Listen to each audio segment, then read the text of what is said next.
Today, the team is optimistic about his availability for the September 10th season opener.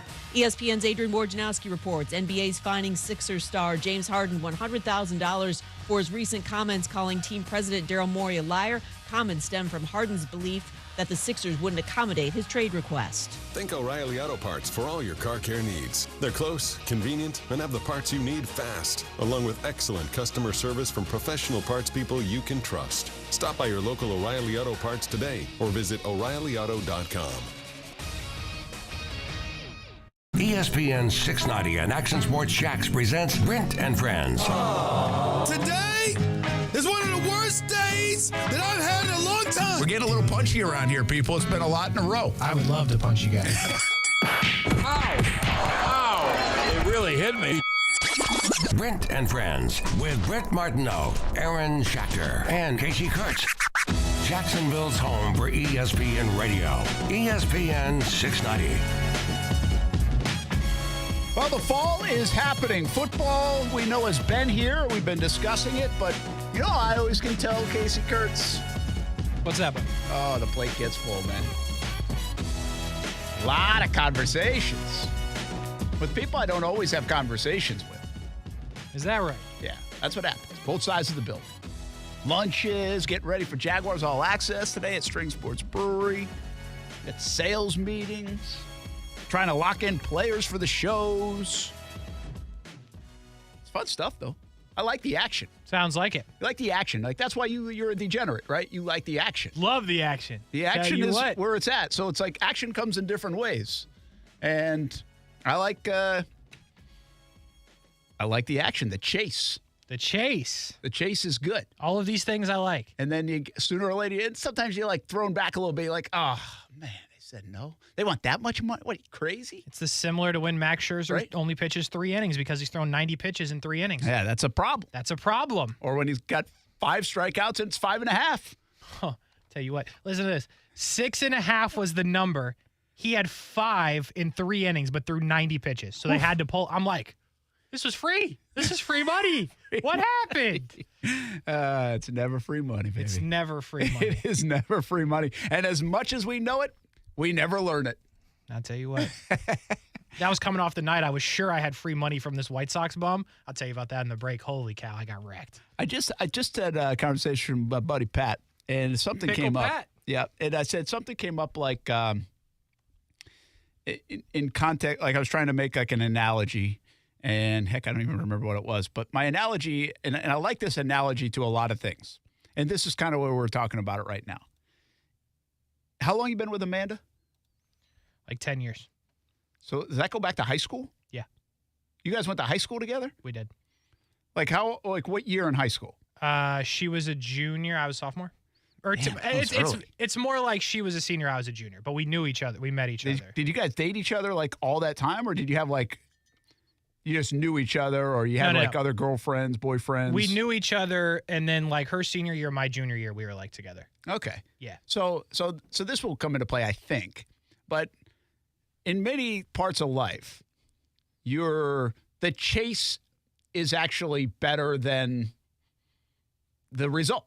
It's what I put my whole life into. And so, but I liken it to like when you're in high school and you're chasing the girl. And so it might take a while. It's like, got to convince her. How are you going to do it? Can you ask her out? Like, does she like you?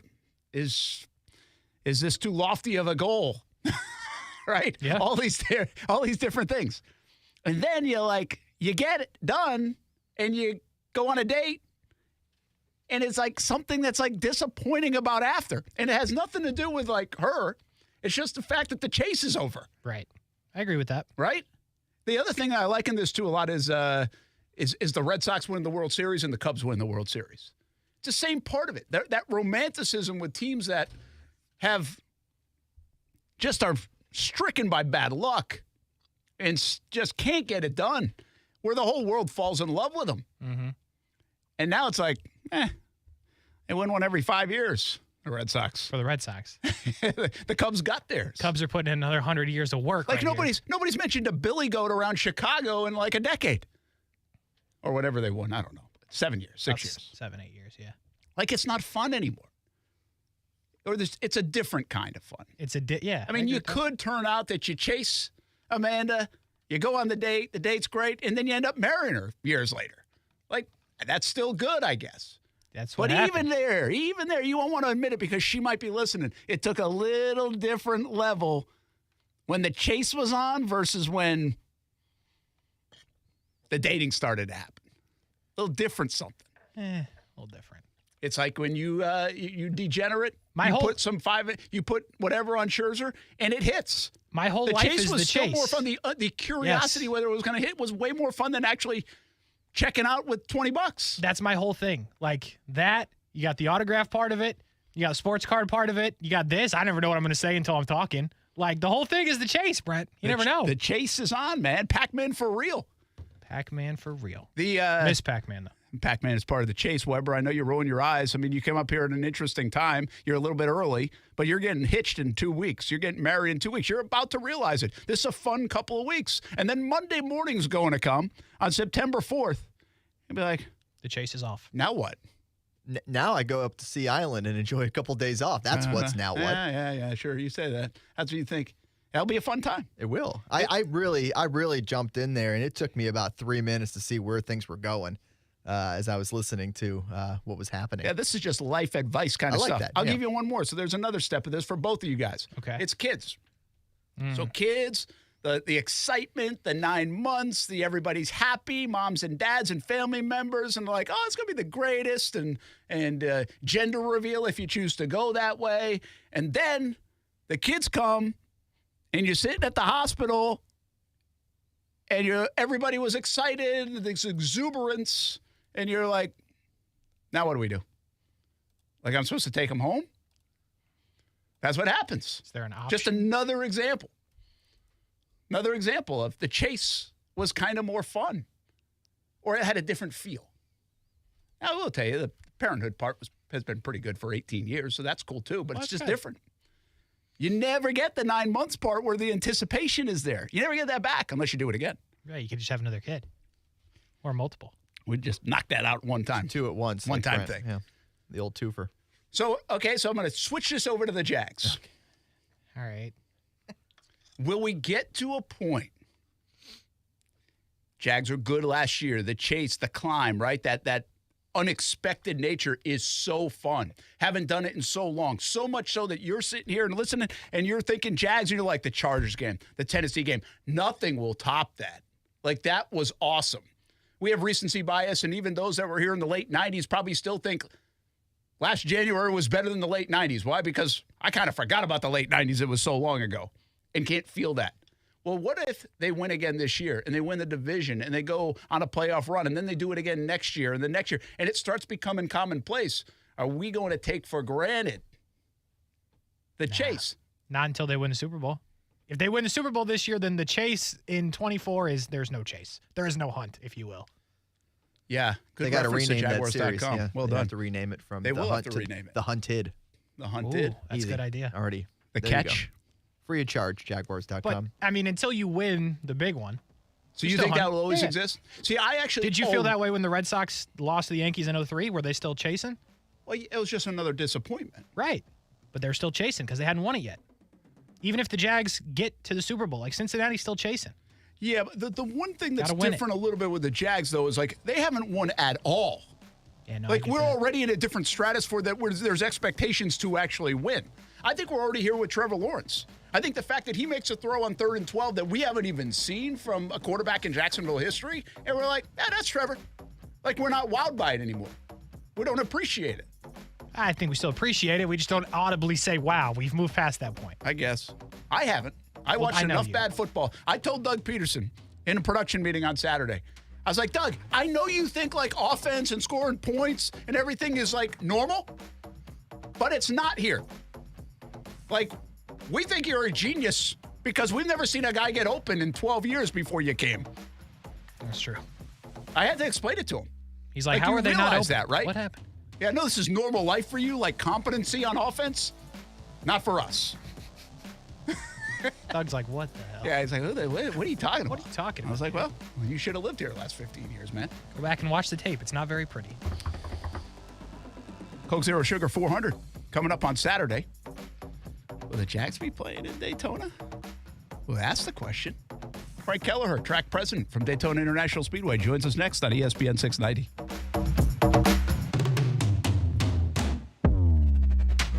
Now, the First Alert forecast on ESPN 690. Mostly to partly sunny and hot today. Temperatures will reach the mid-90s, dropping to the mid-70s tonight, and partly sunny tomorrow, becoming quite breezy. A few widely scattered showers and an isolated thunderstorm as we top out in the 80s at the beaches to the lower 90s inland. I'm Chief Meteorologist Mike Burrish. Join me today beginning at 5 p.m. on CBS 47 and Fox 30 Action News Jax. The Weather Center is brought to you by Beard's Diamonds. For a limited time, get 5 years, 0 interest, only at Beard's Diamonds. Victim of a slip and fall? It takes one phone call to take back control of your life. Anajar and Levine will fight to get you the compensation you deserve. Call me, Mark Anajar, for a free consultation. 1-800-747-FREE. That's 1-800-747-3733. Main office, Jacksonville. The Gun Show is back at the Maxwell Snyder Armory on Normandy Boulevard this Saturday and Sunday. Buy, sell, trade, and browse a huge selection of guns, knives, ammo, and more. Doors open at 9 a.m. $10 to enter. See you at the Gun Show. As the seasons change, one thing remains the same. Jacksonville and all of Northeast Florida are fueled by Celsius Essential Energy Drinks. If you spot ESPN 690 anywhere in the community, come hang with us and grab an ice-cold Celsius. We're dealing at Best Bet St. Augustine, the only card room and sports bar in St. Augustine, Florida. With nonstop action, poker games of all limits, exciting tournaments and table games, and a sports bar showing all the action, Best Bet St. Augustine has you covered. Don't miss our delicious dining options, serving breakfast, lunch, and dinner, and our always popular freshly made sushi. Best Bet St. Augustine is located at 800 Marketplace Drive off exit 311, where I-95 and State Road 207 meet. Learn more at bestbetjax.com. Discover how good your water can be with the new Connecticut softener and drinking water system. Connecticut's twin tank non-electric softeners are the most efficient softeners available, and their drinking water systems remove up to 99% of contaminants. This month, you can get 50% off a Connecticut K5 drinking water system with a purchase of a Connecticut Premier Series softener. If you're not filtering your water, you are the filter. Don't be the filter. The experts at CGC Water Treatment and Plumbing will test your water for free and provide solutions that are right for you and your family. Imagine having clean, clear, purified water at your home. No more plastic bottles, no more waste, just great tasting, purified water that you can trust. Call 904-552-1242 or visit cgcwater.com. 904-552-1242 or cgcwater.com. Financing options available with approved credit. CGC Water Treatment and Plumbing are proud partners of the Jacksonville Jaguars, and I'm a proud customer of CGC Water Treatment and Plumbing, an authorized independent Connecticut dealer. Florida license number CFC 1428211. Jasmine is Northeast Florida's only LGBTQ+ youth center, offering health and mental health programs, housing supports, and teen and family initiatives. Jasmine is the safe place our LGBTQ+ young people need right now. Partner to support our effort. Visit jasmine.org today. Hi, this is Dave Barker. Multi-unit hair grafting is now available at IHRS and can give you 3 times more hair in one procedure over a traditional hair transplant. Multi-unit hair grafting gave me more hair in one procedure and within my budget. You can grow your hair back with this exclusive new procedure. Call now for your free evaluation and see if multi-unit hair grafting or PRP can restore your hair. Call 904-777-IHRS. My bald spots are gone. Thanks, IHRS. IHRS is the only clinic in the Southeast to offer all proven solutions to restore your hair and is now offering multi-unit hair grafting. One procedure, more hair. You've got nothing to lose but more hair. I feel younger, I look younger, and who doesn't want to feel better about themselves? This year, grow your hair back. Call for a free evaluation. Call IHRS 904-777-IHRS 777-4477. And we're live here outside the Perez family home, just waiting for the... And there they go, almost on time this morning. Mom is coming out the front door strong with a double-arm kid carry. Looks like Dad has the bags. Daughter is bringing up the rear. Oh, but the diaper bag wasn't closed. Diapers and toys are everywhere. Ooh, but Mom has just nailed the perfect car seat buckle for the toddler. And now the eldest daughter, who looks to be about 9 or 10, has secured herself in the booster seat. Dad zips the bag closed, and they're off. But looks like Mom doesn't realize her coffee cup is still on the roof of the car. And there it goes. Oh, that's a shame. That mug was a fam favorite. Don't sweat the small stuff. Just nail the big stuff, like making sure your kids are buckled correctly in the right seat for their age and size. Learn more at nhtsa.gov/the right seat. Visit nhtsa.gov/the right seat. Brought to you by NHTSA and the Ad Council. Action Sports Jacks. Watch, listen, subscribe. You can watch us on CBS 47 and Fox 30. You can listen right here on ESPN 690. And you can subscribe to our YouTube and podcast, Action Sports Jacks on ESPN 690. Action Sports Jacks. Watch, listen, subscribe. And let's go a little racing here on a Tuesday up in Jacksonville on ESPN 690. Brent Friends, Brent Martineau, along with Kasey Kuhrts. Stuart Weber, our NASCAR guru, has stopped by. Disappointed probably that you won't be there on Saturday. Yeah, I'm a little bummed. It's always tough with the Saturday night right at the beginning of football season, just with our schedules. It has worked out in the past. It has. We've been there. I know. Where I've been able to go on a Sunday afternoon because of circumstances outside of control. But I won't mention what those are because people, you get a little superstitious about these things. How often did you go to the old summer race as a kid? As lot, a right? kid, yeah, it was a lot. We would go both to the 500 and the summer race. And the 500 got a little priced out for us. Then we did the summer race every year. Then we did the Rolex 24. So Daytona was a regular trip for us going to the old Firecracker 400 back in the day. Frank Keller joins us right now on ESPN 690. He will be there Saturday night, and many racing fans will. The regular season finale at Daytona International Speedway. Frank, thanks for taking a few minutes, and obviously an exciting time. I guess first things first, has everybody got used to the spot on the calendar down there in Daytona and race fans in general? No, thanks for having me on, and yeah, I really believe so. I think this event is for sure getting sticky with the NASCAR community, right? I mean, every driver wants to race Daytona. Every racer wants a win on their resume of having shown up here and got the job done. I mean, regardless of what the event is, but the fact that this is the regular season finale, this is the last race before the playoffs begin, and the storylines and the drama just rolling out of Watkins Glen. Ticket sales are strong. We are shaking off last year, a little bit of weather that we had to deal with. But we are on the path that this could be one of our highest attended summer races in close to 10 years. So I think that's enough proof for me that the fans love this race and appreciate the spot on the schedule that it's got. Yeah, I think so much of that has to do with the wild card element to it. Going into this last race, there is one spot up for grabs. It's either going to go to points with a guy like Bubba Wallace, or it's going to go to a new winner, which, as we know at Daytona, anybody can get the win. It's almost like boxing or UFC. You don't want it to go to the scorecards. So if you're Bubba Wallace, you want to go out there and win. You don't want this thing to go to the scorecards and it goes any one of thousands of ways. So I think that wild card element to it really plays to what you're talking about, Frank, with that strong fan support coming out to the track this weekend. No doubt. I mean, and the reality is there are 14 drivers that their only chance to advance is to win. And we know how aggressive the drivers get here at Daytona. Forget team orders or who your buddy is or, your teammate. When you're rolling off a 4 and you got a chance to pick up a win at Daytona, we've all have seen some crazy stuff go down. So you got Alex Bowman, Allmendinger, Daytona 500 champ Austin Cindric.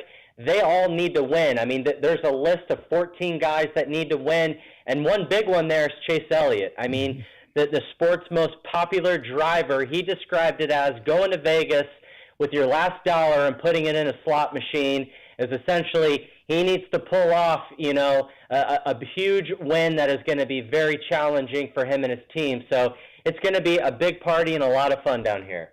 Yeah, Brandon, that's what I was about to say is that Chase Elliott storyline. He missed some races earlier in the year. They've dealt with some points reductions due to some different parts throughout the year Hendrick has, and that has put them in that unenviable position right now where he needs to go and win or else the most popular driver in NASCAR might not be in the 16-driver postseason. Now, he'll still race in the rest of the races, but it is just wild to think that it has come down to this. And shoot, we saw it last year. Martin Truex Jr., Ryan Blaney, both were right on that edge and trying to figure out if they were going to make it. Came down to literal the last laps of that race to see who was in, who was out. And despite a really good regular season, Martin Truex Jr. was out last year. Now, he's already won races this year, so he's in. But we see that with Chase Elliott coming up this weekend. Frank, does that say a lot about the depth of what you have in NASCAR in the Cup Series right now?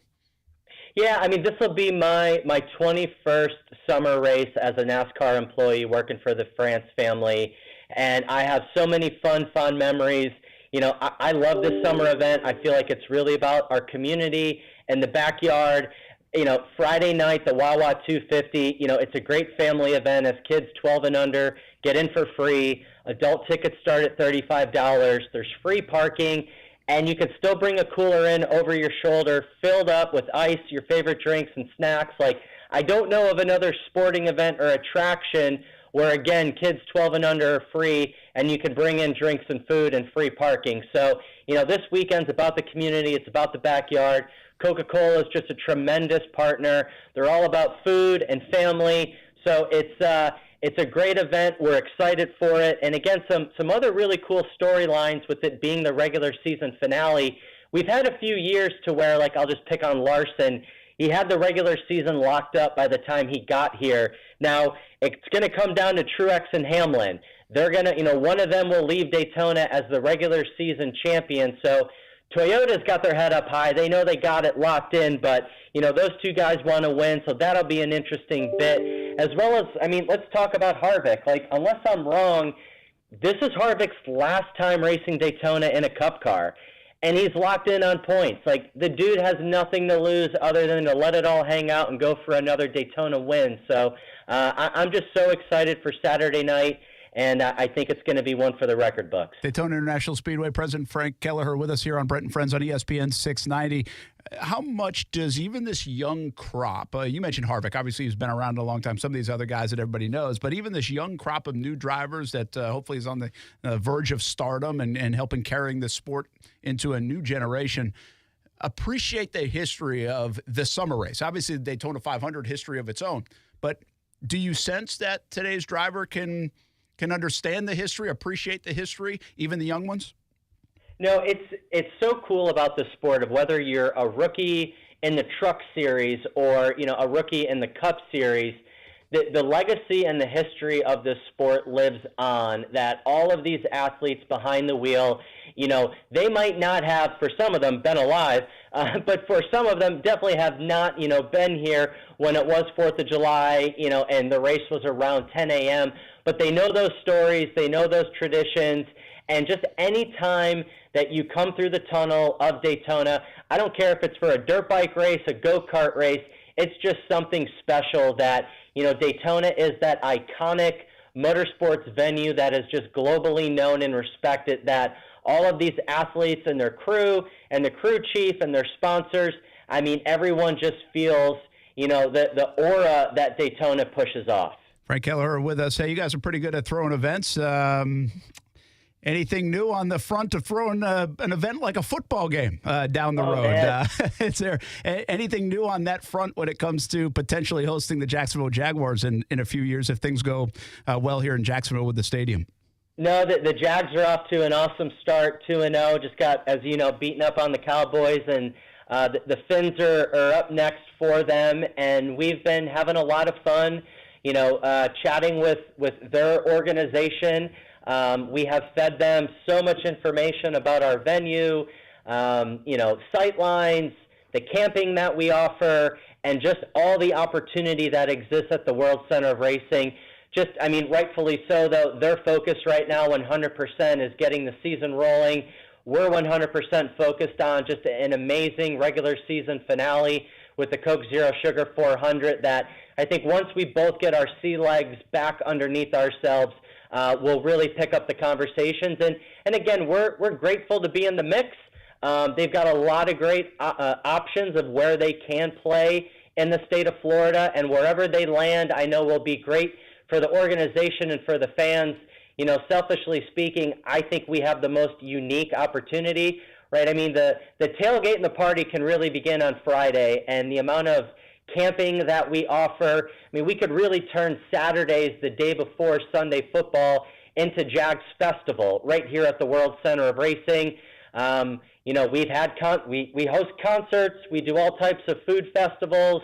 We could have college football on, and then sure, on Sunday, we know that we can give a best-in-class experience for all of the Jags, their opponents, and for all of Duval. I like the idea that it's not off the table or anything, and still everything's open for the Jags and for Daytona. There's a lot of folks up this way that like Daytona as an option. I know there's a lot of hurdles. I just ask you this: what's the bigger hurdle? Do you believe? Is it logistics and things that would have to go into making the football field or football ready or NFL ready, or is it the calendar? Because when the Daytona 500 is and the football season ends, that's a pretty tight squeeze.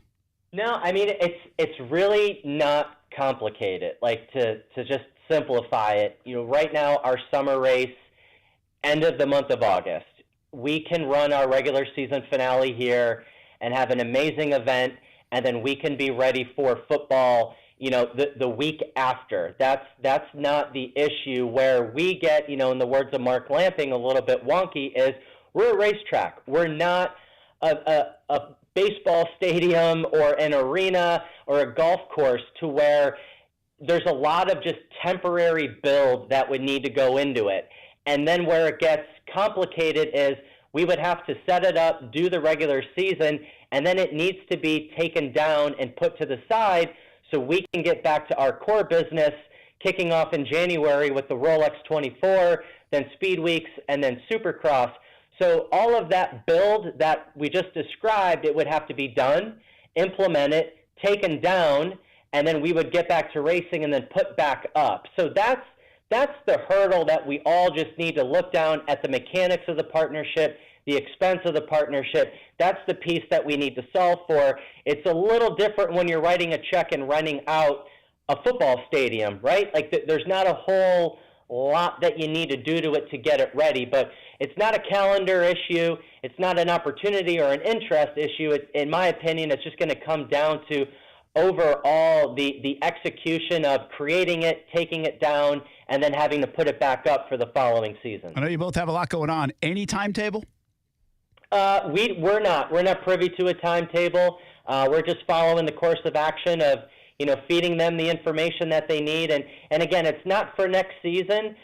These decisions shouldn't be rushed or taken lightly. And again, they're going to make the right decision for their fans and all of that. And we're just we're grateful to be a seat at the table, and we love hearing the interest from all of the Jags fans that they would enjoy coming to the World Center of Racing for 2 seasons. I know that we would show them an amazing time. Yeah, you got some interest from this guy right here for sure when it comes to Daytona International Speedway and that possible marriage. Frank Kelleher, Daytona International Speedway president. Have an awesome week down there to finish off this NASCAR regular season. Coke Zero Sugar 400 and all the events coming up this weekend down in Daytona. Have a terrific week. Thanks for joining us. Thank you guys so much. Talk to you soon. All right. Great information there from Frank Kelleher. I honestly wasn't sure what he could say, will say, would say. He offered a lot there to tell you that it's still very much a possibility. And obviously nothing has moved that far down the line to make it not a possibility at Daytona. I'll give Kasey credit here. He texted me over the weekend. And some of the things that Frank just mentioned in terms of the camping, Kasey, and other things in terms of the festival potential. These are things like that Daytona's putting on the table, I think. And hey, listen, Mark Lamping and the staff at the Jacksonville, they're very creative, right? They run a music business as well, and Tony has a wrestling outfit as well. I mean, they know how to throw events. And I think the marriage, at least from a brainstorming standpoint of what could be, is fascinating down at Daytona amidst the logistics. Kasey, of the things that you kind of hinted to me this weekend, I thought the calendar would be a potential issue. Journalist, but baby. Frank basically just said you see me? Doesn't see it as being a problem, which is interesting. Yeah, it does. It isn't for the regular season, but like if you're talking about hosting into the playoffs, the Rolex and the Roar before the Rolex, because they go out on that road course a week before. Yeah, it's like middle of January. Middle right? January. And then even some testing going on. That's when you're looking at playoff games. So we did this. Let's just be in the room for a second. Sure. Right? Because I thought the same. And I don't know if it's a deal breaker or not, but let's just offer it up. First of all, you can ask the NFL, and I'm saying this like unequivocally like I know, but I believe I know. You can ask the NFL in this case to say, hey, the last regular season game, which is now pushed to like January 7th, 8th, or 9th, we're going to play that one on the road for 2 years, right? We're just not going to play that one if we're playing at Daytona. So your last one is potentially around New Year's Eve, no problem there, right? Frank just said getting that down and recovered in time, no problem. Easy enough. So what happens is the playoffs. Well, usually there's a max of like 2 playoff games you're going to host, right? If you got the bye, you're hosting the 21st and like the 28th, 29th. You're really starting to push up. I don't think you could do it. Yeah. Like, I don't think you could do it given some of the logistics and everything else they've got going on in their first order of business, which is racing. Well, I would love to see the Rolex 24 like racing around the end zone. You know, you leave half of it up there. It becomes part of the course. Teams practicing while you're racing with I don't think you're going to get that. No, we're not getting that. Okay. But just a thought. Would you, and you guys, I just said this to somebody else today, and they're like, no way. People don't want to go to Orlando around here. The fans. This is a fan thing, okay? I'm not talking about inside the Jags building. Orlando, quite frankly, is a easy deal logistically. They got the damn stadium, right? But fans don't want it. I really don't want it. I get it. Like, I understand it. But could you just play potential playoff games for 2 years in Orlando? Like, would that be a sticking point, like a deal breaker, if you couldn't play the playoff part at Daytona? Yeah, that would suck, dude. I know it would suck, but guess what? Here's the thing about this. Something always is going to suck in this 2-year scenario. Like, you have to admit that. Like, it's wherever you go, taxpayer dollars more. Not ideal because of the playoffs. Going to Orlando, 2 hours. Gainesville, they might be redoing the swamp. Like, there's always something that's going to suck. You're not going to make everybody happy with this. Yeah. And so you can't plan that you're going to have playoff games. So to play the playoff games on a neutral site for 2 years, if you have them, potentially as many as 4, maybe none, would that be a deal breaker in this? And I think you got to suck it up. I think it would be like, I would do it. I think I would rather play. I would give that up. Me. I like Daytona as an option. I would give up the playoff games to play them somewhere else, probably Orlando, folks, to play the regular season games at Daytona instead of Orlando or instead of the swamp. You guys wouldn't? I would. I've always been an advocate of the Daytona idea simply because of it being an hour and change from the people in Jacksonville. I think the closer you can get it and keep that attendance number, keep those number of seats high, which, Daytona is going to be a much, the greater capacity than anywhere you build temporarily in Jacksonville. And it's closer, so it's that balance of proximity and capacity. I think Daytona is a great option now. I obviously love the Speedway and love everything that goes on there, so I think it's a terrific venue. We'll see what they're able to do, but yeah, I mean, we've seen playoff games potentially be played in random places. Wasn't it just last year or the year before they were thinking about putting a game somewhere else as a neutral site? I think because of weather in Buffalo, maybe? I think it was because of the Hamlin situation, the tiebreaker. Yeah. That was the tiebreaker thing. That would have been maybe in a neutral site. Okay. I think they might have picked Indianapolis for that, actually. Yeah. If some scenario would have happened. So, there is some precedent to games taking place in places that aren't your own. I get it. I also understand the reservation. Like, if you're the reservation here would come from Doug Peterson. You don't want to lose the home field advantage. No, I think it would come from Doug Peterson and the staff or the football people. You haven't played on the field all year. Yeah. And so now you're going to play on a field that you haven't even played, and it's supposed to be your home game in the playoffs. Well, but the bottom line, again, is you're losing. You don't have the true playoff home field advantage regardless in those 2 years, if it comes down to that. So here's what you do. You make Orlando your preseason, postseason destination.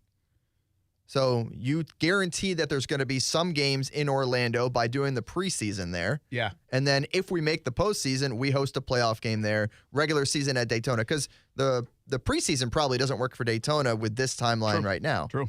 So that gives Orlando a carrot. Hey, you got something. And the no team matter can what. get at least acclimated to some degree. And you're acclimated to the field, so you've played there in the preseason at least. Again, fans around here, if you're listening right now, they don't want to hear Orlando mentioned. It's a dirty word. But in this scenario, there's not a stadium in McClenny holding 60,000 people. Yeah. So listen, I think everything sounds like it's still on the table for the Jags and Daytona, but probably Orlando. I don't know where the games. I haven't heard much about the Swamp recently, other than the fact that they're going to be doing some building and constructing of their own at some point. It wouldn't shock me if that was done before this happens. And maybe. And I still don't even know about UNF and maybe a place like the baseball grounds or somebody else. So I think there's still a lot on the table here, but it's fascinating. And thanks to Frank Keller for sharing some information. I didn't know if we'd get stuff. You didn't either, Kasey. Dog, I had the information. We're not going to pretend like I didn't have this. Well, you also had another piece of information that maybe wouldn't allow him to journalist to share as much. But when he was talking about the build and takedown, to me, in my mind, it actually reminds me a lot of like the Players' Championship. Sure. Where you build all that structure and then got to take it down. Like this stuff can be done. We do it for Florida, Georgia once a year. Yep. And they do it in less than a week. And they can do it even faster if need be. I think, because of whatever the schedule. Like, they try to build more time out, but I think they can do it as fast as, like, they need to do it. So it's Can you imagine a 3-day-long circle up for the Bold City Brigade? Like an entire weekend of circling up in advance of a game in the infield camping? I love the idea of Daytona. Yeah. I mean, absolutely love it more than any other idea. If the Jags win, do they go celebrate in Victory Lane? Well, I shouldn't say. Because they should. I shouldn't say I love it more than any idea. I still think like the UNF option is an interesting one to me. And let me paint the picture of it. Not from a logistically, it's pretty tough too. But if you're going to ask for city money and it's going to, like, because Mark Lamping, I believe, has said it's going to cost maybe 100, 125, 150 million, whatever number he threw out there, more to add to a structure and to make it compliant and all those things. Well, if you're going to spend that much money, you might be, as the city and the Jags and even like a UNF, be able to say it's going into a public institution in the city of Jacksonville that you're going to build up. So now you can have more events and bring them to the city of Jacksonville, much like UNF has done with track and field. Which, by the way, Jacksonville's a big part of that. Is sponsored by Visit Jax. That's what by I'm the saying. way, the track is. The city has actually, I think, put up some money for like the video boards and other things because they're bringing so much in terms of track events to that facility. So I think you can make the sell and make the case that, okay, it's going to cost us this, but it's going into the facilities of a public institution in the city of Jacksonville, and we are probably going to recoup our money back over the next 10 years with events that are in. So I could sign up for that at UNF. A little bit of a problem with UNF is like the infrastructure of getting 60,000 in or 40,000 in or 30,000, whatever. It's not going to be 60. Whatever they end up building into there, like 30,000 people, that could be a little tricky. 30 would be tough too. Yeah, it's almost like shuttles and things like that. So, and again, if you do that, you have to have a limited capacity. We could sell parking here at Action News Jackson, ESPN 690. But you have to have a limited capacity right here. in that. Oh, yeah. And so again, there are very few options that won't piss somebody off in the fan base.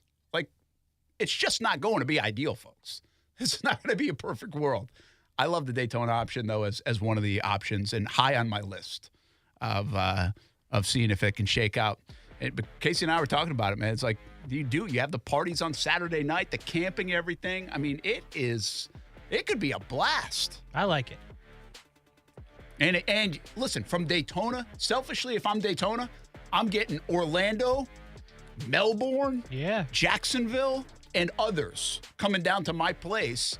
Heads in beds, restaurants, impact on the economy, showcasing our place. And I bet half those people that go watch football like, I got to go to the Daytona 500 someday. This is awesome. That's it.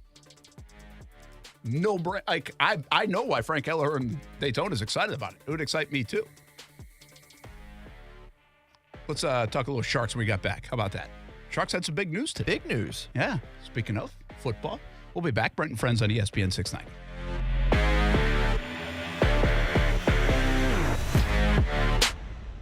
Brent and Friends is sponsored by Best Bet, now open in St. Augustine. Touch a Truck is back.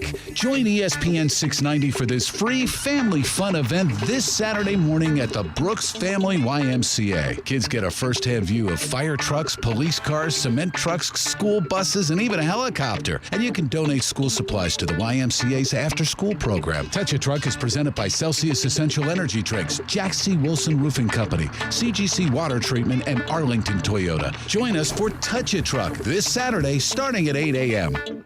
Okay, next time you're at the store, I dare you to not think about the unmistakable fresh, clean scent of Irish Spring. Yeah, you heard me. I want you to resist picturing a shower filled with those sensational Irish Spring suds. And if you succeed, well, you got what my gramps used to call resolutitude. Not a real word, but let's be honest, you're probably going to end up leaving with Irish Spring because of its irresistible scent and because you have zero resolutitude. Pick up Irish Spring today. O'Reilly Auto Parts' new Brake Best Select Pro brand raises the bar for the best aftermarket domestic brake pads and rotors available. For vehicle-specific friction formulations, Quiet-Tech noise-canceling shims, and stainless steel hardware, choose Brake Best Select Pro. Professional-grade brakes from the professional parts people at O'Reilly Auto Parts. O'Reilly Auto Parts.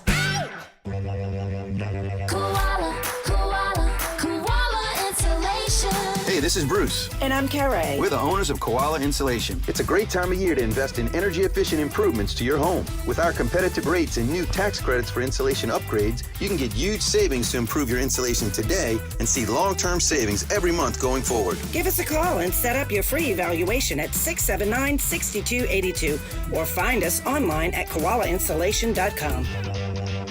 It's not just a sale. It's the National Sales Event, and it's going on now at Arlington Toyota. Arlington's got over 400 new Toyotas available. Camrys, Corollas, Tundras. I think you should take a test drive today. Plus, with every new Toyota purchase at Arlington, you get Arlington's lifetime warranty and 30-day exchange program. That's 30 days to love your new purchase or exchange it. The National Sales Event is here, and you don't want to miss it. Shop today, 10939 Atlantic Boulevard, and online anytime at arlingtontoyota.com. Hurricane season is here, and making sure you're ready is key if you need to evacuate. Evacuations typically don't have to be hundreds of miles. Having at least half a tank of gas ensures you can evacuate the necessary tens of miles to a safe, sheltering location when a storm threatens your community. Check with nearby friends and family now and have a plan in place for what to do if you are ordered to evacuate. Visit halfwayfullhalfwaythere.com to learn about more ways to be prepared.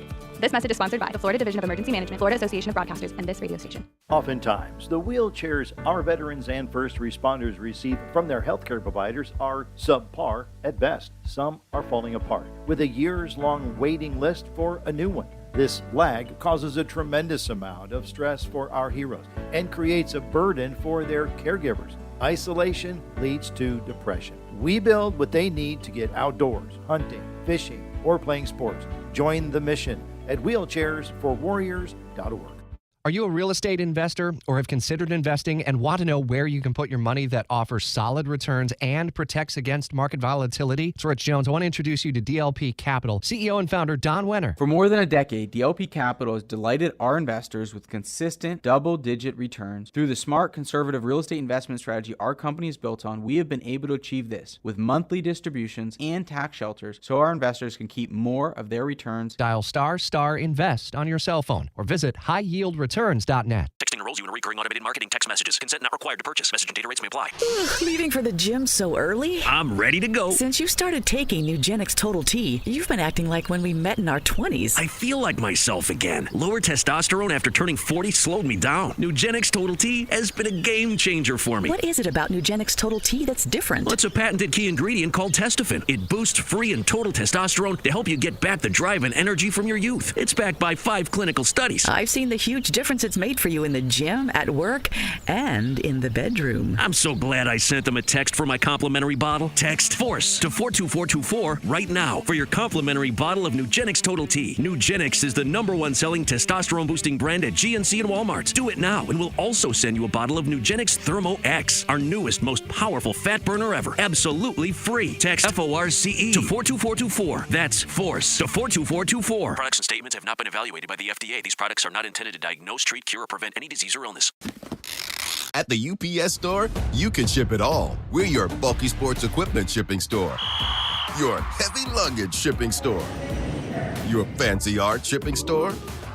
We're even your I can't believe it's already time for back to school shipping store. So visit your neighborhood We Ship It All store for dependable UPS shipping with easy-to-use tracking and competitive rates. The UPS Store. Be unstoppable. The UPS Store locations are independently owned. Product, services, pricing, and hours may vary. See Center for details. Stay with ESPN 690 for your chance to see and hear our special events in the Farah and Farah Performance Studio throughout 2023. Powered by Farah and Farah and ESPN 690, Jacksonville's home for ESPN Radio.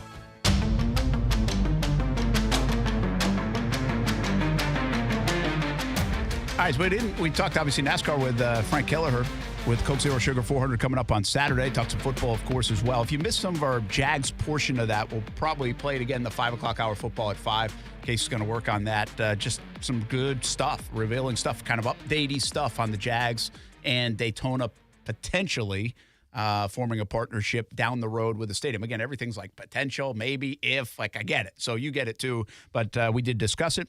And honestly, I thought we got a little more than I expected to get at this time. But from a NASCAR standpoint, the big story is Chase Elliott. Huge. I mean, this guy, he's not as popular, so don't get me wrong, but he is the most popular driver. So it's basically like Dale Jr.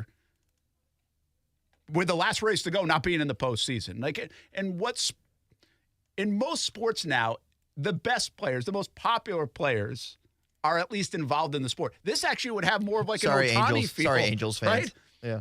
And not that he's like the greatest driver ever, right, but it has more like that's the feel of it. Like your best player in the game or best players in Trout, and they can't get him to the postseason. Well, Chase Elliott's had a lot of success, but it's a little odd to not see him in the mix, and he might be on the outside looking in. Yeah, I mean, a lot of it has to do with him winning races. He's been winning races consistently over the years, but for whatever reason, both him and Bowman, by the way, it's two Hendrick drivers that are on the outside looking in at this point. Even that name being on the outside looking in is weird, right? For half of Hendrick to be out would be huge. And what's wild is that William Byron, who just won this past weekend, has won 5 times this year. So you can't blame the equipment unless it's from team to team, which there is a little variance from team to team. I mean, Chase Elliott not making the playoffs would be wild. But it's very possible because he missed a significant amount of races earlier this year after the snowboarding incident that injured him, and he had to miss races. And then you lose points, and you find yourself needing a victory. And that's what makes it so dramatic on Saturday night. The siren has been silent. It has, in Dawsonville. The other story you followed today, the Jacksonville Sharks have a new league, a new home. We've had Nick Ferguson and Coach Gibson, and they said, hey, we're not going anywhere. I mean, no doubt about it. One of the classes of the Arena League or leagues, whatever one you're in, is the Jacksonville Sharks. They promised they're not going anywhere. They also were pretty telling that there was something in the works, and today they announced it. What did they announce? Yeah, today the team announcing that they will be leaving the National Arena League, which they helped form about 5-6 years ago, and going to the IFL, the Indoor Football League. Basically, you're combining one of the arena game's most stable franchises in the Jacksonville Sharks with what has been its most stable league in the IFL. The IFL has existed since 2009. Under the same name. They haven't had to change names. They've consistently been in that 14 to 18 team model. And this coming year, they're planning on having 16 teams. They had 14 a year ago. So you're talking about a league that's very stable. One thing about the league, there's no other teams in the Southeast. Wow, travel. So travel will be part of it. But Coach Gibson made a very good point in the press conference today. He said, I will take a 3-hour plane ride over a 6-hour bus ride any day of the week. So, well, not only that, I'll tell you this, from a regional standpoint, they should be able to get the top players. There's not a lot of competition. He said that right? exact thing as well. He said, we're going to get all the good guys in the Southeast now as well because of that. Now, the commissioner, Todd Tryon, did make the point that we're at 16 right now. Eventually, we'd like to get to 24. 24 is the number they want to get to, and that includes regionalization. They want to get 3 teams in this region along with the Jacksonville Sharks to help cut down on those travel costs, to help give yourself some local rivalries and things of that sort. So while Jacksonville might be the only team in the Southeast for this upcoming season, future plans do involve getting some teams in this general part of the country to join a league that includes the Arizona Rattlers. That's a name everybody knows. The Iowa Barnstormers. Both of these are teams that faced off against the Sharks back in the day in the Arena Football League, the original AFL. You also have some familiar names in the coaching ranks. 2 former Jacksonville Sharks head coaches are coaching in this league. Mark Stout, who spent, I think it was half a season with the Sharks. It was a quick coaching stint with them. He's with the Massachusetts Pirates, who played in the NAL. And then Les Moss, our good buddy from the inaugural head coach of the Jacksonville Sharks, is coaching the Northern Arizona Wranglers. So some familiar names, familiar teams. And even though there aren't any other regional teams, certainly some rivalries could brew from that for the Jacksonville Sharks. Kind of interesting. The Arena League almost, if they continue to expand, almost feels a little ABA-ish. ABA had like 1 million teams in it. Well, what happened to the league they're currently in? So the league they're currently in this past year started with 7. By the end of the year, it was down to 5 teams. Is that because of Antonio Brown? Antonio Brown's team being one of them that got kicked out of the league. Another team kind of ran out of finances, the Fayetteville Mustangs, and they were out by the end of the year. So when the season ended, there was only 5 teams left. Now, I will say the National Arena League has gone and added some historic franchises from the Midwest in Sioux City and Omaha, but you're losing teams like Orlando, West Texas, and San Antonio. I believe those 3 are all going to the new iteration of the AFL, which isn't fully announced yet and isn't fully formed yet. So the opposite of stability that you get in the IFL for the Jacksonville Sharks. So the NAL is in a weird spot right now. They're adding teams, but they're losing teams. I don't know how many teams they'll have for next year. I don't know if they'll have to merge maybe with another league to make that make sense. But you're really talking about a league that is running out of teams in the NAL and was on shaky ground a little bit. So for the Jacksonville Sharks, it's the Indoor Football League, which has some different rules, by the way, from what they've been playing with. I mean, there's no Iron Man in this league. They don't have the net, to my understanding. They do have the deuce, which is what you get if you kick it through the uprights on a kickoff. Nice. The ball is live off of the goalposts. So there are some similarities in the game, but there's certainly some differences too. And I was talking with Coach Gibson about it. He's interested to see how his roster will shape up against those teams in that league. He's going to have to do some tweaking here and there, certainly, but excited to put our best versus their best. And Jacksonville Sharks went 11-3 this past season and had a terrific year and won the NAL title for the 3rd time in franchise history. Well, listen, I think it'll be a bigger test. Obviously, you got more teams, and it seems a little bit more stable to your point. But Jacksonville's always going to be good. Like we saw that with the Jacksonville Giants when they were in town. I mean, Jacksonville Sharks have always been good. Like it's a good ownership. They support. Coach Gibson brought that up. Like, hey, there's no better place to play. Fan experience is such a huge thing for the Sharks. Good crowd, so people like playing here. Obviously, football in the South is big anyway to begin with, so the talent pool's there.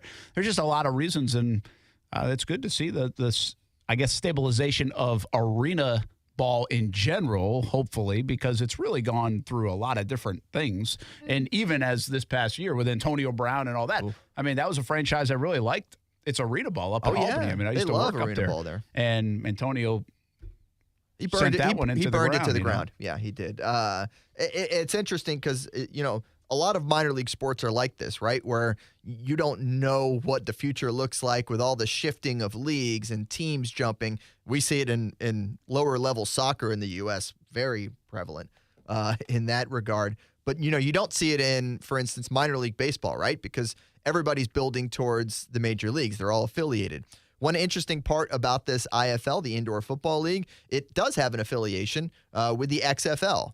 So the new iteration of the XFL, where they have a combine at the end of the year for players from this IFL, where they can go and get scouted and have a chance to get picked up by an outdoor team in the XFL. So that's part of it. And then they're also doing some big things with gambling for next year, where you're going to be able to bet on every play kind of deal. Wow. And you're going to have fantasy football as a available thing because the stats are going to be synced and actually running. You know how hard it is to find stats in some of these lower leagues sometimes. Also, the championship game played in Las Vegas this past year was the first of a 3-year deal for it to be broadcast on CBS Sports Network. So, you're getting these opportunities to get out there, and these are the things that come along with stability. So, it's exciting. You buried the lead in Kasey. the gambling is a big thing for That'll be a pick. Certain. It's a smart move. Yeah, it is. It absolutely is. What are the Sharks opening at as champs of the league? All right. Very smart move. All right. That's an update on the Sharks. A little NASCAR mixed in. Frank Kelleher joined us, track president at Daytona International Speedway. Update with the Jags potential partnership. Again, we'll play that for you at Football at 5 and share more info. We talk more football coming up next, including a little bit around the league. Kasey's bummed. His man Kyle Trask squeezed out of that starting gig. Another bad decision by the Bucs. That's okay. We'll see you week 7. It might be a bad decision. Like, even on the face value of it, could be a bad decision. Why did they make the decision to go to Baker Mayfield? And what's it mean for the Bucs, who are a very hard team and a weird team to kind of figure out what they're going to be this year? And I think there are a handful of teams like that in the National Football League. We'll try to identify them. Coming up next, Brent Friends on ESPN 690.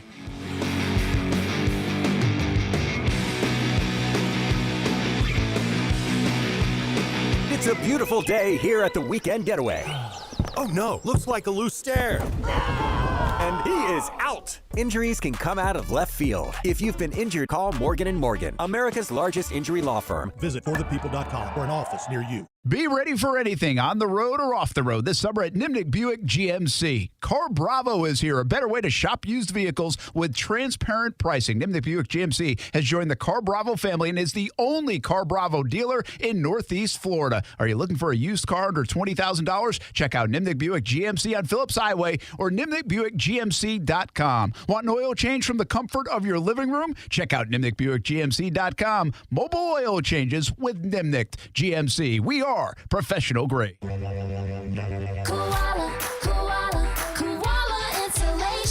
Hey, this is Bruce. And I'm Carrie. We're the owners of Koala Insulation. It's a great time of year to invest in energy-efficient improvements to your home. With our competitive rates and new tax credits for insulation upgrades, you can get huge savings to improve your insulation today and see long-term savings every month going forward. Give us a call and set up your free evaluation at 679-6282 or find us online at koalainsulation.com. Hi, this is Dave Barker with IHRS. If you're looking for a real solution to your thinning hair or hair loss, call IHRS now at 904-777-IHRS. Find out what's causing your hair to fall out. Can your hair grow back? What procedures or products will work? Get to the root of your problem with IHRS's Hair and Scalp Analysis. This analysis magnifies your hair and scalp 400 times to see what procedures can restore your hair. Stop wasting money on solutions that don't work. IHRS has been restoring hair for men and women for over 30 years. They're the only clinic to offer the trademark multi-unit hair grafting, PRP platelet-rich plasma, and the NeoGraft FUE hair transplant procedure. Real solutions, real results. Schedule your free hair and scalp analysis today.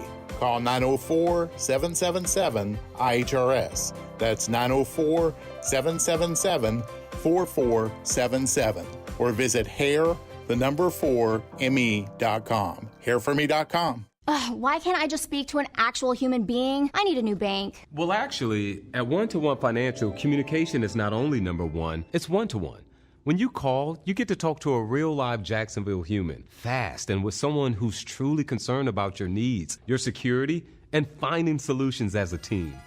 Thank you. Ready to break up with your bank? Find a real long-term banking relationship at One-to-One Financial, Jacksonville's hometown credit union. Visit one-to-onefcu.org for more information on opening an account today. Federally insured by NCUA.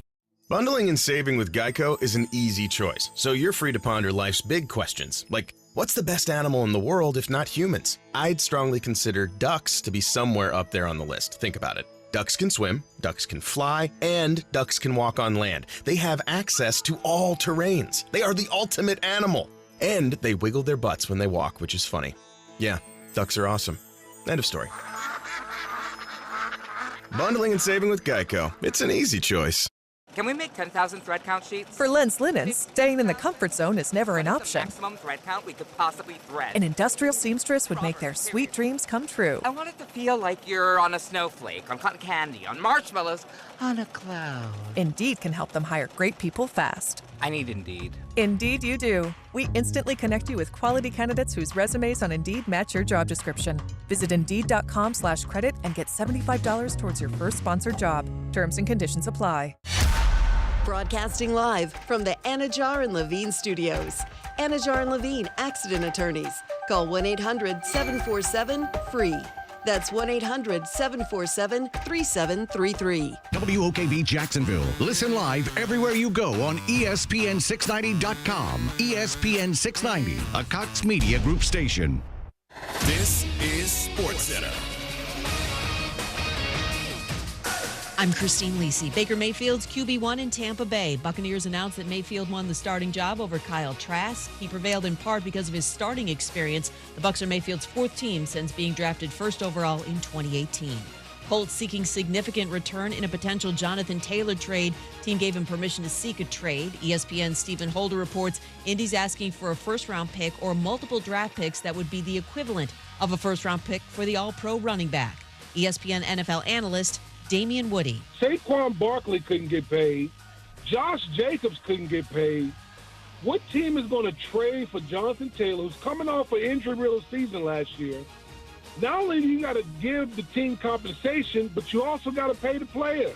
Who's doing that in this running back market? Damian Woody on ESPN Radio Afternoons. Taylor's on the PUP list after off-season ankle surgery. Today's Eagles-Colts joint practice cut short after a sideline clearing brawl. It started when Eagles center Jason Kelce blindsided Indy linebacker Zaire Franklin at the end of a play. The new Venture X card from Capital One. Earn 10x miles on hotels and rental cars and 5x miles on flights when you book through Capital One Travel, plus 2x miles on all other purchases. Capital One. What's in your wallet? Terms apply. See CapitalOne.com for details. When students struggle because they are hungry or fall behind because they lack school supplies, a caring adult can make all the difference. Especially someone from the community. Someone who knows the students and the obstacles they might be facing. At Communities in Schools, our site coordinators surround students with a community of support to ensure that they have everything they need to engage in learning. We go all in for kids, all day, every day. To learn more, visit communitiesinschools.org. In 1945, the original care package inspired people around the world. Today, we're reaching 170 million people in over 110 countries. Because when history repeats itself, so does care. Join at care.org. Hello, it's me, the designer jeans in your closet. The back of your closet. What am I doing here? Would you keep caviar in the back of your fridge with the ketchup and old milk? Yeah, I don't think so. So, what happened to us? I mean, have you seen my label? I used to summer in the Hamptons, and now I'm stuck behind a pair of sweats. Sure, I never really fit you quite right, and one of my pockets is so small you can't even squeeze your hand into it. But it's all about the look. And I look good. I need to get back out on the scene so I can be seen. You know, going to fancy parties, getting expensive iced coffees, Sunday fun days, okay?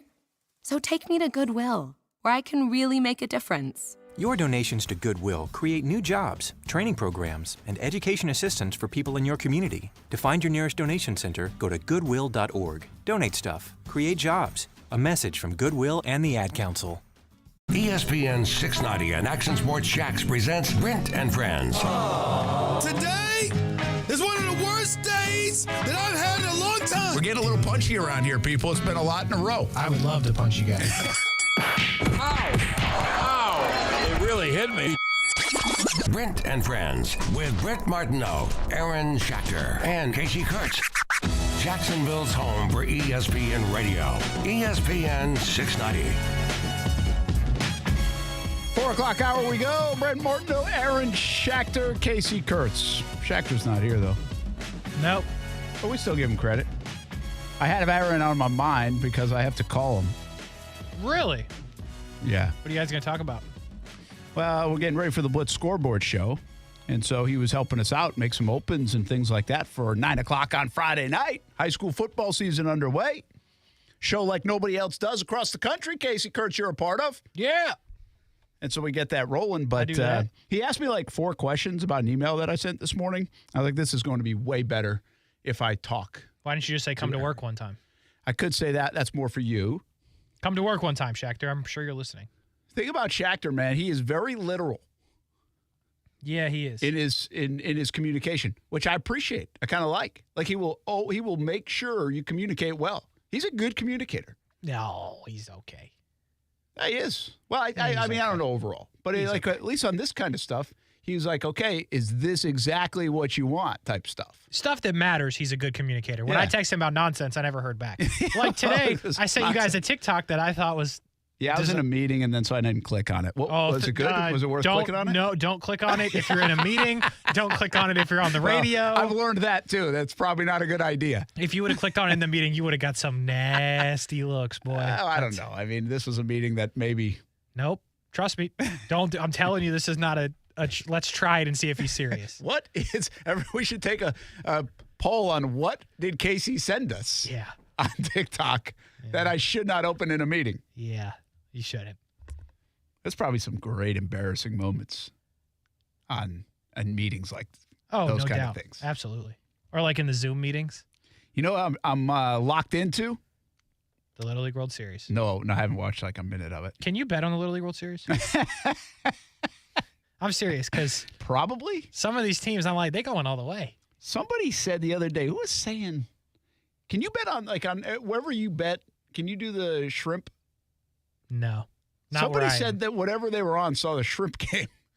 Really? Yeah. Now that's cool. I'm trying to get on that. I forget what they said they were on, so I'm not going to push you into that. No, I'm in. I know about the shrimp. Hey, did you see Vic Fangio today? Said Trevor Lawrence is a real dude, and he'll be a real good test for us. In the preseason. Well, I mean, again, first half stuff. Yeah. I mean... It's good to have the respect, I guess. Yeah, well, it begs the question of this for me. The Jags have not had a player since I would give Leonard Fournette this, and now I'll go back all the way to Maurice Jones-Drew, that you worried about on defense, game planned for that specific person. Everybody game plans. And I do think Christian Kirk had an element of this last year. I think Calvin Ridley's got it. I'm getting there, man. Oh, sorry. I'm getting there. Jeez, I'm setting this up. Okay. But now, Christian, I think people started to try to take away in spots. But again, week in, week out, Fournette in the 2017 year, people knew the offense ran through him. Maurice Jones-Drew for years. Those are the two guys that come to mind in Jacksonville that defenses are like, hey, we're going in, we're starting here in the game plan meetings. It wasn't even the quarterback, Kasey. Like most teams, you identify the quarterback. I just don't think defensive coordinators were identifying Jags quarterbacks over the years and be like, all right, we can't let this guy beat us. Yeah, I don't think that was the case. It wasn't. Nope. So my point to this, and we'll get to Ridley in a moment, but Trevor is that.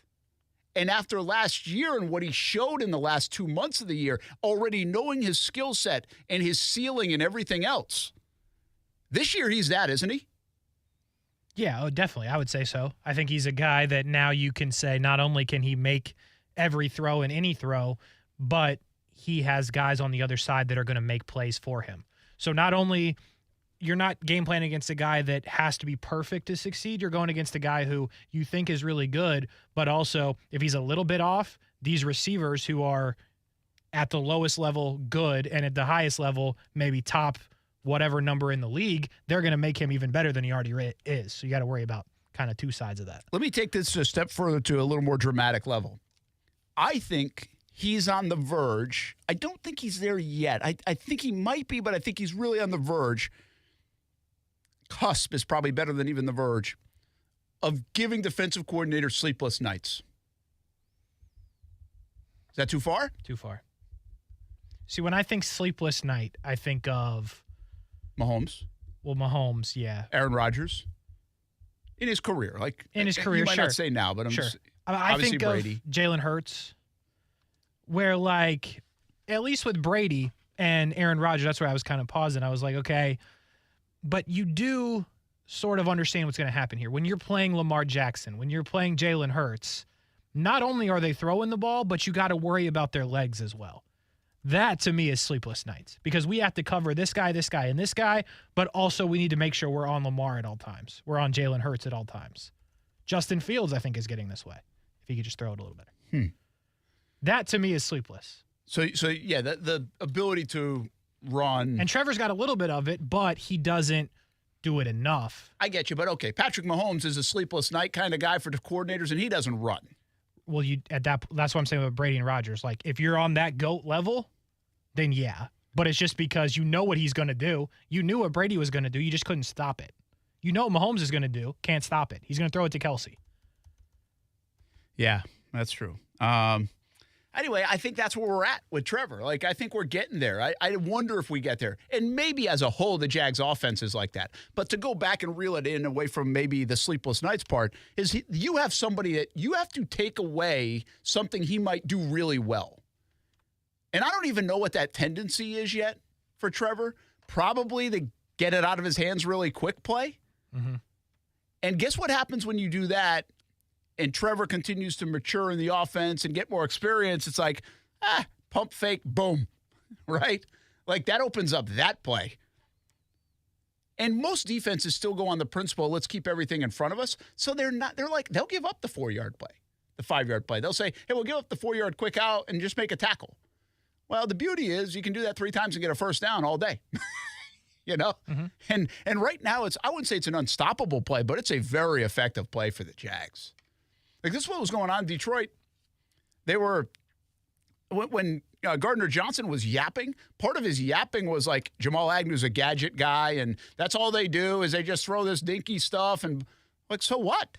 It works. Like, it works. Yeah. You know, that's what Drew Brees in New Orleans was so good at that. They weren't like these bomb plays. Like, they're not Tua to Waddle and Tyreek Hill. Not 25-yard pass. Those get created, but a lot of it's like, hey, we're going to eat you alive with this stuff. Tom Brady, eat you alive with the play out of the backfield to the running back. You can't stop it. And then we're going to take our shots when the time comes. Jags have a lot of that, and they have the ability to do that. So I think teams have to game plan for Doug and Trevor and what he's good at. I also think, now to your point, they are going to game plan for Calvin Ridley. This is going to be the first player from a receiving standpoint since Jimmy Smith that defenses will have to devise a game plan to stop. I agree with that.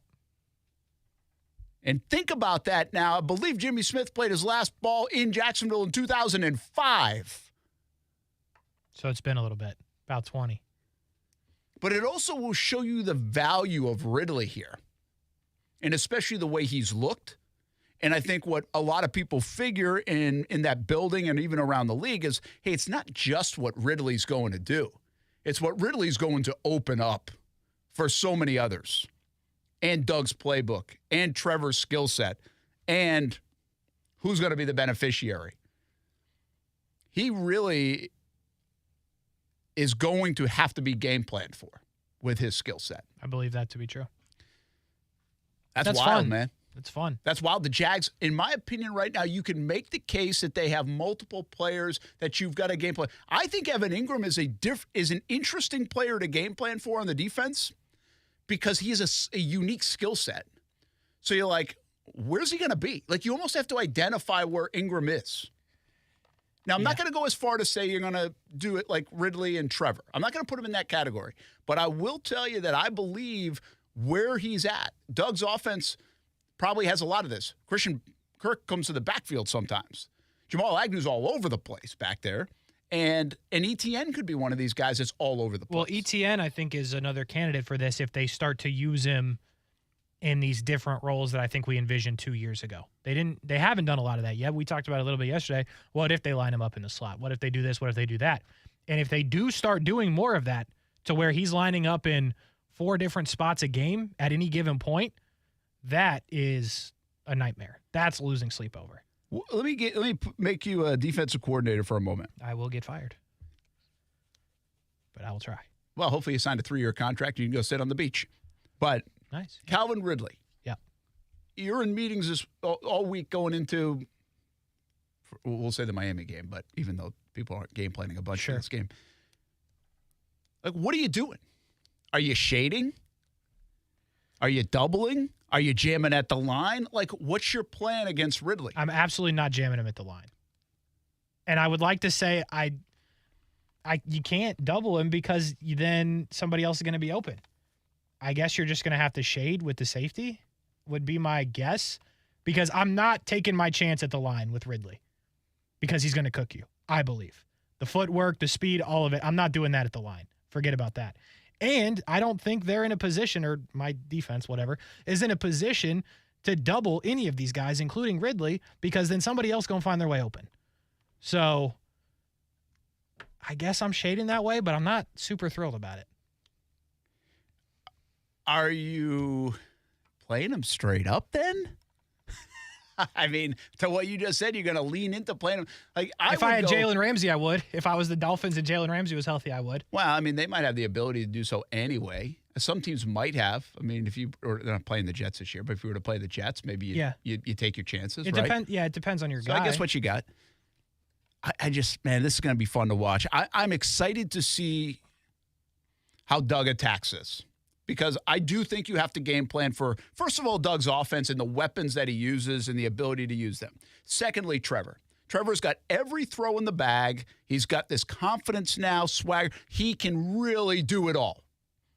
He can. He has the ability to do it all. Will he? We'll see. He has the ability to do it all.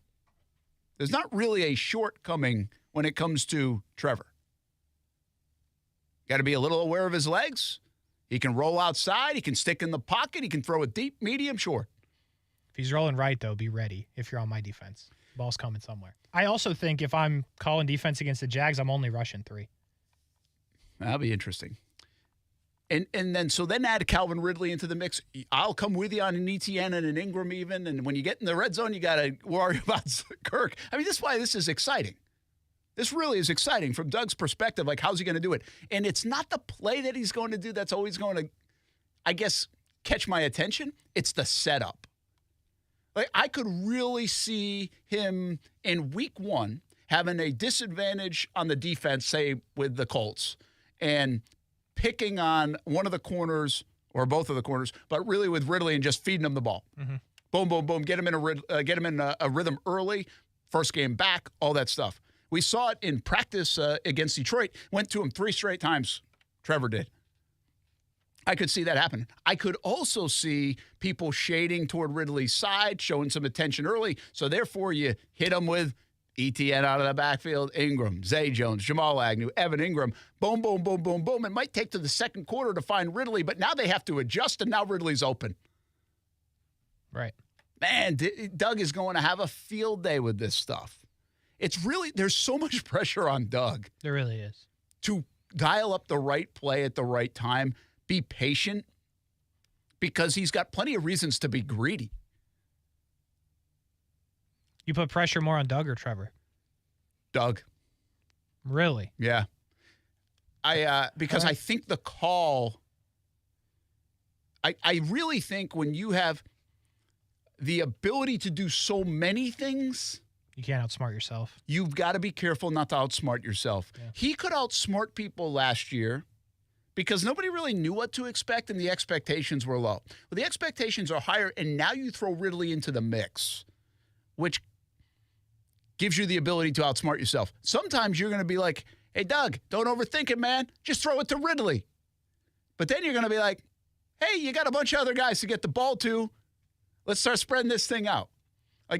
You're going to have somebody probably unhappy or not as happy as they would like to be after every game. Sure. And I think they have the wherewithal to manage that. We've talked about that. Check the ego stuff. Understand that this guy's going to make you better. This game's yours. The next game might be mine. Like that kind of thing. I do believe there's more pressure on Doug. I think Trevor just goes and plays. And, at the end of the day, Kasey, Trevor has... By the time he snaps the ball and it's a passing play, he primarily has probably 2 options. Mm-hmm. So the pressure there is to pick the right one and execute. Sure. When they're in the huddle getting a play on 2nd and 7, Doug has like 15 options. True. Doug's got the Cheesecake Factory menu. And, man, picking the right meal that night is tough at the Cheesecake Factory. Got a lot of good stuff. A lot of good stuff. So I believe the pressure is on Doug. You ever had the mac and cheese bites? Pretty good. Pretty good. Pretty good. Listen, there are a lot of good options. A lot of good options. I feel a story coming on. Nope. Jags offense is like the Cheesecake Factory menu. Well, yeah, I mean. Good comp. A lot of good options. It's expensive too, boy. You know what I'm saying? So is their offense. That's what I'm saying. Like $172 million committed or something. Hey, back to Vic Fangio. So if he says that they're going to game plan for Trevor Lawrence, do you think that means they're going to play their guys? Yeah, I think they're playing them. Does that mean anything to you? That if the Jags guys are going to play for a half and you're going to get a little bit of the Dolphins guys, does it count for anything, I guess? More than just this is the preseason? I mean, they got names on their defense. Yeah, I know. No. Cool. Like, listen, these things, in my opinion, become a little bit no-win in the preseason when you think you're a good team. It's more check the box. Check the box instead of build drama. If it goes really bad and you turn it over a couple of times and you can't score and can't move the ball, it's like, whoa! That's too dramatic for the preseason. I get that. It might not mean anything, but it builds drama 2 weeks going into the season, right? If you do your thing, it's a check the box. If you're mediocre and they get some and you get some, to me, it's still check the box. Yeah. It's preseason. Well, it's also football. And it's football. You're not going to win every time. So, I think those realistic expectations are, just go check the box on Saturday and get the hell out of there and be healthy.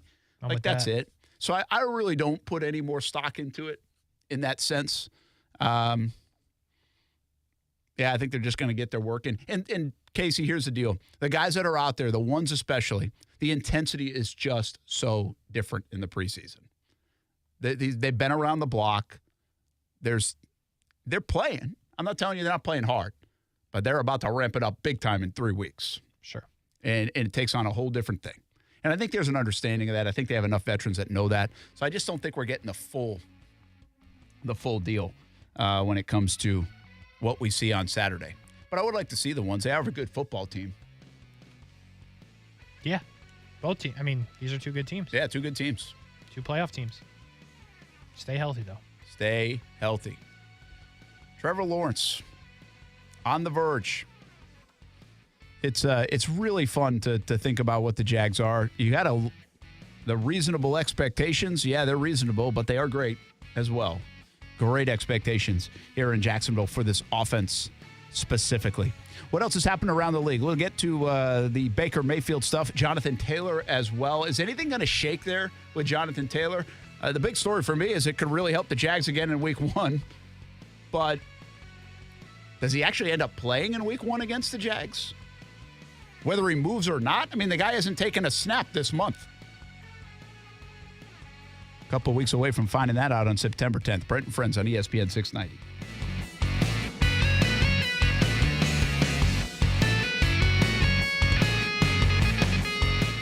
Now, the First Alert Forecast on ESPN 690.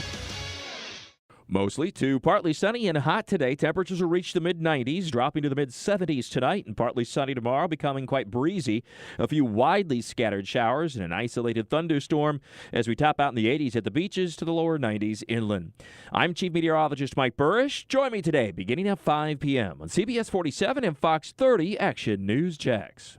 The Weather Center is brought to you by Beard's Diamonds. For a limited time, get 5 years, 0 interest, only at Beard's Diamonds. We're dealing at Best Bet St. Augustine, the only card room and sports bar in St. Augustine, Florida. With nonstop action, poker games of all limits, exciting tournaments and table games, and a sports bar showing all the action, Best Bet St. Augustine has you covered. Don't miss our delicious dining options, serving breakfast, lunch, and dinner, and our always popular freshly made sushi. Best Bet St. Augustine is located at 800 Marketplace Drive off exit 311, where I-95 and State Road 207 meet. Learn more at bestbetjax.com. As the seasons change, one thing remains the same.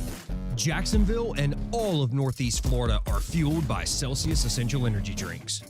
If you spot ESPN 690 anywhere in the community, come hang with us and grab an ice-cold Celsius. The Gun Show is back at the Maxwell Snyder Armory on Normandy Boulevard this Saturday and Sunday. Buy, sell, trade, and browse a huge selection of guns, knives, ammo, and more. Doors open at 9 a.m., $10 to enter. See you at the Gun Show. Have you seen your financial freedom wiped out by stock market volatility? It's Rich Jones. Consider investing in real estate funds from DLP Capital. Don Winter is CEO and founder. DLP Capital has provided our investors with consistent double-digit returns by investing in cash-flowing residential real estate. For more than a decade, we have had zero losses, little volatility, and have shot above our return targets in all of our investment funds. Plus, we offer monthly distributions and tax shelter opportunities. To get your investor's guide and learn more, dial **invest on your cell phone or visit highyieldreturns.net. Discover how good your water can be with the new Connecticut softener and drinking water system. Connecticut's twin tank non-electric softeners are the most efficient softeners available, and their drinking water systems remove up to 99% of contaminants. This month, you can get 50% off a Connecticut K5 drinking water system with a purchase of a Connecticut Premier Series softener. If you're not filtering your water, you are the filter. Don't be the filter. The experts at CGC Water Treatment and Plumbing will test your water for free and provide solutions that are right for you and your family. Imagine having clean, clear, purified water at your home. No more plastic bottles, no more waste, just great tasting, purified water that you can trust. Call 904-552-1242 or visit cgcwater.com. 904-552-1242 or cgcwater.com. Financing options available with approved credit. CGC Water Treatment and Plumbing are proud partners of the Jacksonville Jaguars, and I'm a proud customer of CGC Water Treatment and Plumbing, an authorized independent Connecticut dealer. Florida license number CFC 1428211. If your hair is thinning and you're looking for an easy solution that will restore your hair, check out IHRS's PRP Platelet-Rich Plasma. PRP uses your own platelets and cells to restore your hair where it's thinning. Combined with their FDA-approved laser hair therapy and pharmaceutical-grade products, all three will deliver one better result. Call IHRS now for a free evaluation and find out if their PRP 45-minute treatment will work for you. Now there is a solution for any man or woman with any degree of hair loss. And it's all in one place. Call 904-777-IHRS. IHRS has been restoring hair for over 30 years. The staff at IHRS knows what it's like to lose their hair. That's why they're ready to help you grow your hair back. Schedule your free hair and scalp analysis today. Call 904-777-IHRS. That's 904-777-4477. Or visit hair4me.com. Hairforme.com.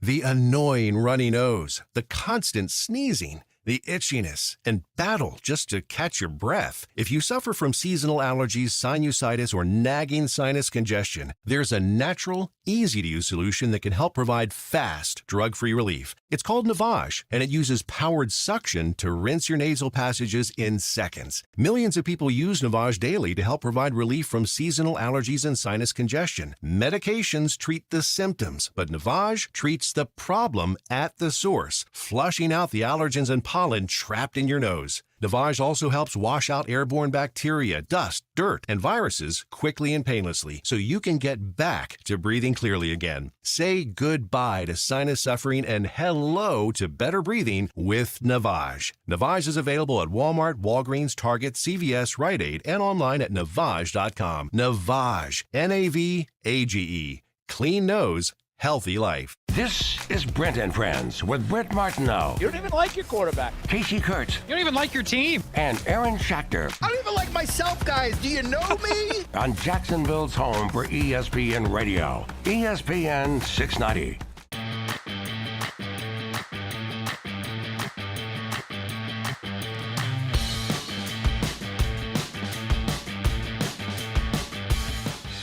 Hey, welcome back. Oh, so much to get to, including my poll question. By the way, welcome back. I am back, Kasey. Are you? I am, man. What happened, bro? Got a lot of questions about the hats that we have right now, so we'll get to that in a moment. On our heads? Yes. We did really plan out our outfits, huh? Black shirt, white hat. Yeah, we got it going. All right, so first let's get to the poll question. Okay. 1,191 votes. Wow. Yeah. You're back. I am back. If you were the Jaguars, who would your backup QB be? Mm-hmm. You thought it was going to be like 77% Rourke. I thought it'd be a landslide. It really was did. 57% Rourke. Wow. What's crazy about this number is it jockeyed between 57 and 58%, and that was it. Like, it never was 70. It was never 50-50. Well, it was at first. Well, was it like the first few votes was? I didn't check it. Through like 55 votes, I was like, all right, I'm right here. And then it dipped into the 60s. Really? I was like, I'm done. Once I saw it at like 150 votes. That was the first time I saw, and it was like 57 to 43. And that's what it stayed at the end of the day. Isn't that kind of wild? A little bit. Like you can 6 times as many votes, and it stayed about the same thing.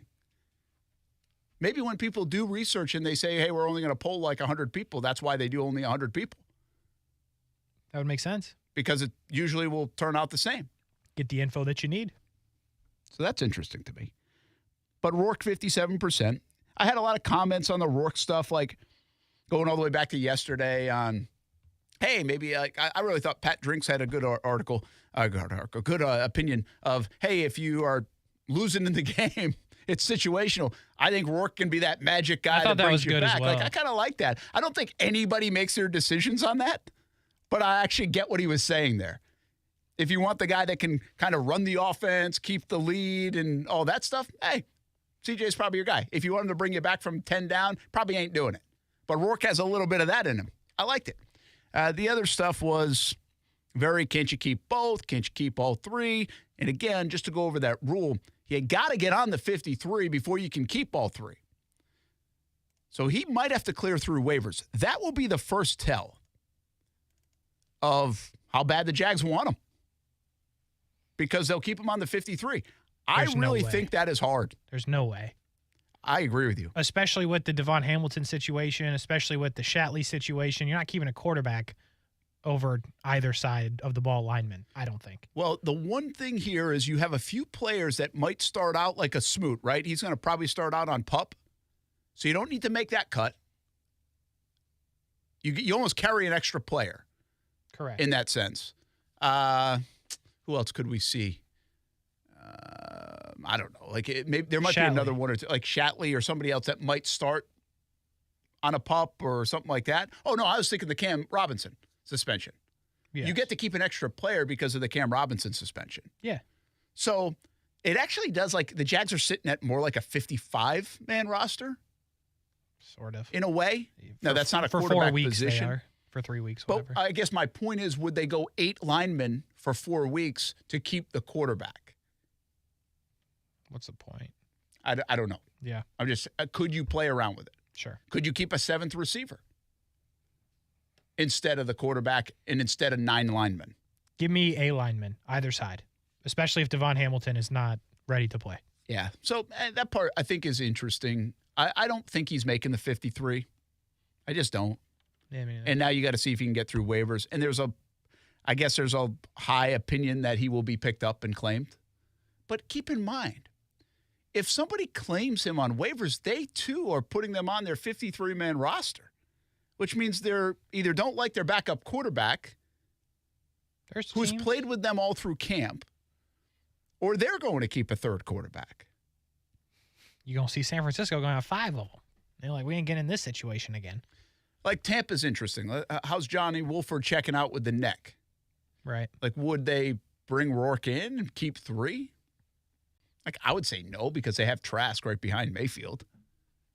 So I just don't know how that's going to shake out. Speaking of Mayfield, no surprise, I guess, coming off the weekend, everybody kind of started to lean toward Baker Mayfield being the guy. Yeah, not really a lot of surprise. I mean, dumb, but dumb because you like Trask so much. No, dumb because, well, yeah, one, but also, I mean, 2nd-round pick. People are saying they wouldn't trade 2nd-round picks for Jonathan Taylor right now. That's what you used on Kyle Trask. You got to figure this thing out. Yeah, I have no feel how the Bucs are going to be. I think bad. Like, there's nothing like Mike Evans, good. Chris Godwin, good. Rashad White, unproven but talented. Defense, they got some names. They got names. I'm just wondering if they're all old. Are they too old? I mean, what were they last year with Brady? 8 and 9? Is that where they ended up? I think so. Might be the other way, 9 and 8, something like that. But with Tom Brady, and I get he was old. But if the options are, will they be better or worse than last year with Baker Mayfield? I'm going to say worse. Yeah, I guess that's kind of a fair way to look at it. Saints are better. I think Atlanta's better. I think Carolina might be worse. But they got to figure, Bryce Young's got to play and get through some of that. If Desmond Ritter's any good, I think Atlanta's better, and I think the Saints are just straight out better. All right, so let's say the Bucs I think are debatable. They could be, especially in that division. That's what opens the door up. Like if Baker does play okay, or even if they go to Kyle Trask, and he is pretty good for them. Heck, they could get to Johnny Wolford, and I like Johnny playing quarterback. I think he can win you some games. They have enough names on that team. Not a huge Todd Bowles fan, to be quite honest. Like I just don't. Yeah, there's that too. Like even this situation, it seems like. I don't know what it is about Bowles because everybody says he's awesome, like great dude. Like that's fine. I'm not trying to rip his character here. I'm just wondering from a football coach standpoint, like how good is he? And even this, everything he does is so like he's such a quiet guy that it seems like so tentative. Every move that he makes seems tentative to me. Yeah. From again, this is so outside looking in, but this one did. He waited until Tuesday morning to make the call that basically Kyle Trask showed us with his body language on Saturday night. Exactly. Who else is a mystery? Like that you really could see them doing okay or really just not being good at all. The Patriots, because they win all the time, I feel like are in this boat. Like, could they get to 8 or 9 wins? I mean, Belichick, that's kind of what he does. I think the Patriots are a really bad team. I do too, though. I do, but I think there are you betting on the Patriots to win like 3 or 4 games? Or are you concerned about that because they are the Patriots? I'm concerned about that. When it comes down to my money, I'm concerned about it. Yeah, that's what I'm saying. But they're not good. Like, their roster's not good. So if they somehow win games, and that's the other thing, they are cut and dry the worst team in their division. It's not close. If they went 0-6 in their division, I'd be like, yeah, all right. Yeah. On paper, they would go 0-6 in their division. But I also have no belief they will go 0-6 in that division. Nah, they'll win one. But that's the problem with the Patriots. They're in our heads. Yeah, maybe I will. If the Patriots had the roster that they have and they wore the Browns jerseys instead, they'd be in the tank. You'd have no problem thinking it. No doubt. And by the way, the Browns are one of those teams. The Browns are definitely one of those teams. That's why they were on my mind. But I have no idea what to expect out of the Cleveland Browns. So I'm seeing this thing that the Patriots, the numbers 6.5 and 7.5 in some spot wins. I'm under that easy with my money. You're under that easy on 6.5, 7.5. I hear you. 6.5. Yes. I don't know about easy. Put it on the board. Nah, because I'd probably do it too. All right. What's Aaron Cleveland? would've done it. Can you find Cleveland? Yeah. Because Cleveland, I think, is a mystery. I really do. I think Pittsburgh is a little mysterious, but again, they're better than the Patriots. Like their roster's better. I give you and they kind of win anyway. So 9.5. Well, I'm taking the under regardless there. But I don't know how you get to 10 wins in that division if you're Cleveland. Like, why is that a 10-win roster? Like, their roster is pretty appetizing. They've got some players. But who the hell's taking the over on the Browns? 9.5 is a lot of wins, especially when no way you got to play Joe Burrow twice. Did they have a crappy schedule because of where they finished last year, maybe? Maybe. Like, that could be possible. They don't play the AFC South, so it's not like you're getting automatic wins there. They'll play one of the teams in the AFC South. They play the Titans. Yeah. The Titans are a little bit in this category. They do play the AFC South, Brent.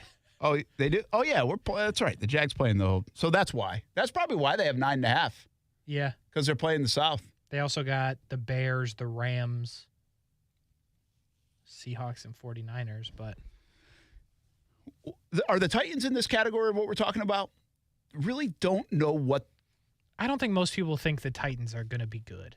I don't think there's a high belief that they can be good. But again, this is like this faith, blind faith in a guy like Vrabel to get the best out of them and win 8 games. 7.5 is the number. Under. Like, I'm betting under. Easy. But I'm not stunned if they won 8. I'd be stunned if they won 9 or 10. Under easy. 7.5 all day. They're not good. I don't think the Raiders are hard. Like, I'm not buying the Raiders. Nobody How about is. the Broncos? No, I'm out. You're out? That's a me thing. I think Russ is cooked. I think Sean Payton is overrated. So I kind of agree with you, so I'm having a hard time getting to the other side, but I think people are going to pick them as a team that could be. But there's also a ton of friction. They confuse there. you. Like Kansas City twice a year. Yeah. Chargers twice a year. It just already feels off in Denver with all the stuff, with the Jet stuff, with everything else, with losing. They lost like 3 players to ACLs. 8.5. Yeah, they're right in the middle. I'm going under. And I hate betting the under. I've done it 3 times this segment. I don't think anybody in the NFC East is confusing. I think, honestly, well, I guess the Giants could play into this. I'm confused about Washington after what I saw last night. Yeah, Washington looked pretty good last night. One side note here, 24-game win streak snapped. Of course, it took to the final minute to do it. That was wild. So last night I go look up. I'm like, how far do I have to go back to find the Jags winning 24 preseason games? Just in total? In total. 2007. Nice. I had to go back 16 years. The Ravens hadn't lost a preseason game since 2015. I didn't do this part of it, but what I should have done is since the Ravens started that streak, I believe the Jags have more playoff wins than the Ravens, which will tell you about the preseason. Yeah. Like, I don't think right. I think the Ravens may have 1 or 2 playoff wins since 15. The Jags would have 3. The Jags would have more than 3.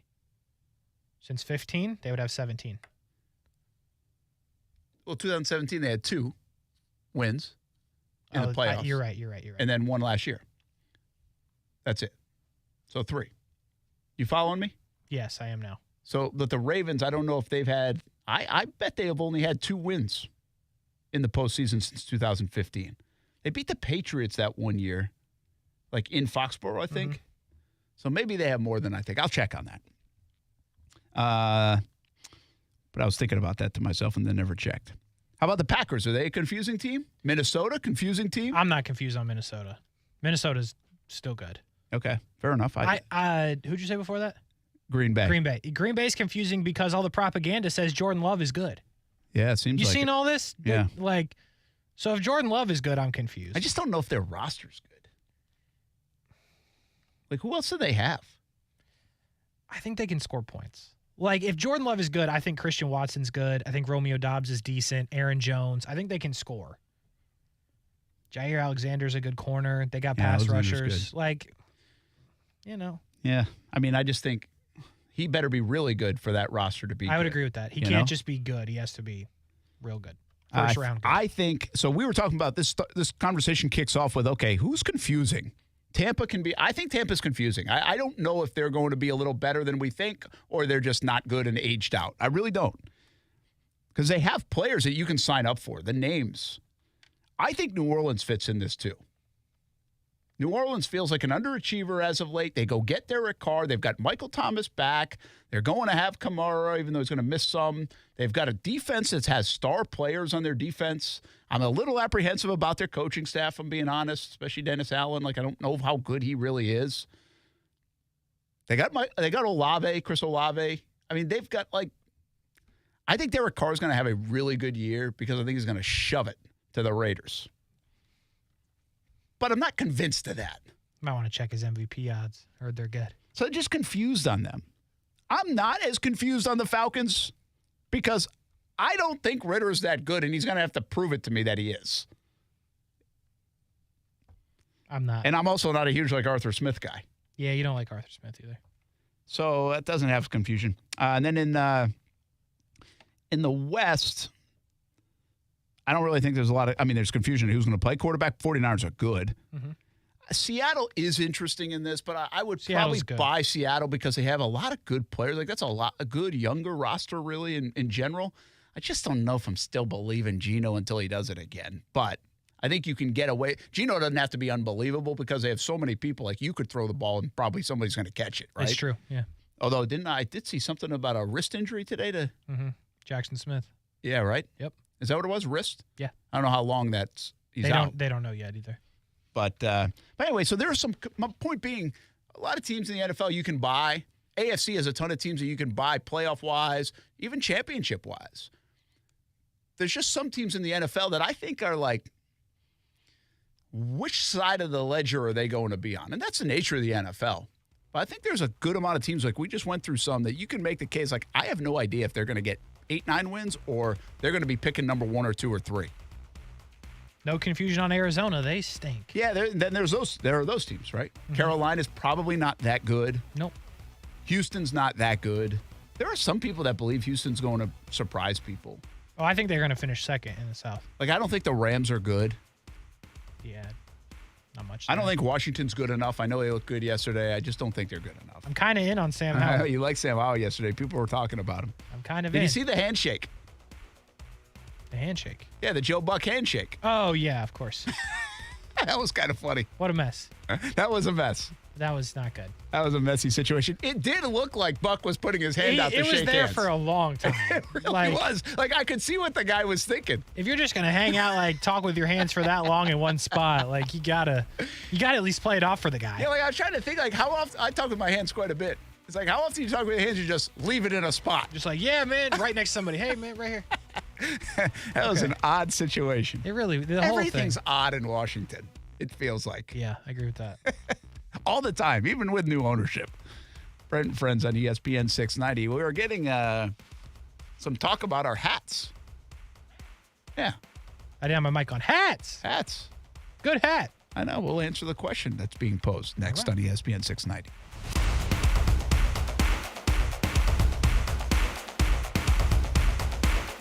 Brent and Friends is sponsored by Best Bet, now open in St. Augustine.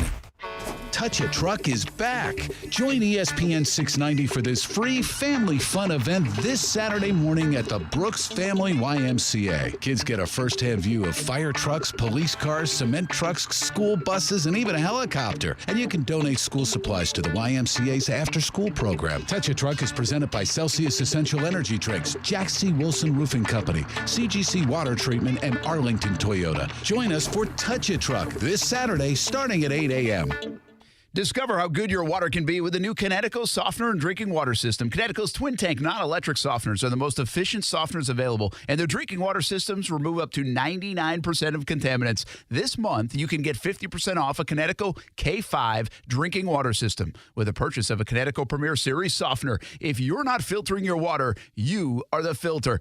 Don't be the filter. The experts at CGC Water Treatment and Plumbing will test your water for free and provide solutions that are right for you and your family. Imagine having clean, clear, purified water at your home. No more plastic bottles, no more waste, just great tasting, purified water that you can trust. Call 904-552-1242 or visit cgcwater.com. 904-552-1242 or cgcwater.com. Financing options available with approved credit. CGC Water Treatment and Plumbing are proud partners of the Jacksonville Jaguars, and I'm a proud customer of CGC Water Treatment and Plumbing, an authorized independent Connecticut dealer. Florida license number CFC 1428211.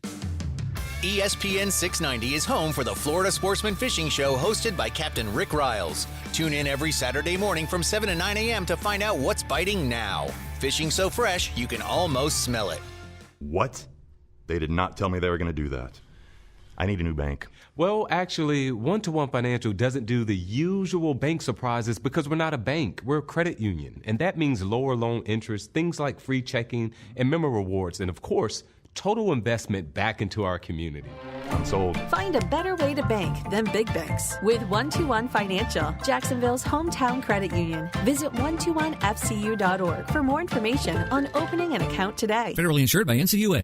As parents, we all want to ensure that our children are safe, secure, and healthy starting day one. Please make sure your newborn is sleeping safely. Visit wolfsonchildrens.com/safe sleep for infant safety tips. That's wolfsonchildrens.com/safe sleep. We all know how it goes. The knee pain just keeps getting worse. The back pain, the shoulder pain, the hip pain. Well, don't let them tell you steroids and surgery are your only option to fix the pain. Take my advice now and call QC Kinetics and get a free consultation for more information. 904-274-5522. Hey, everybody, it's Brent Martineau. QC Kinetics can make that pain go away with all natural, advanced regenerative medicine. They're helping people here in Jacksonville every day with these amazing natural treatments that restore and repair damaged joint tissue. It's like turning back the clock. Regenerative medicine uses concentrated healing agents from your own body to stimulate that damaged tissue in your joints so they can work like they're supposed to. And there's zero downtime. QC Kinetics is the nation's leader in this exciting medical breakthrough, and patients in Jacksonville are getting real lasting relief and are saying no to surgery and drugs. Call QC Kinetics now for a free consultation, 904-274-5522. They're in Mandarin and Ponte Vedra, 904-274-5522. Call QC Kinetics. If this were a Reese's TV ad, you'd be staring at a Reese's peanut butter cup. And sure, my voice is peanut buttery smooth, but still, you need to see the peanut butter cups, right? No?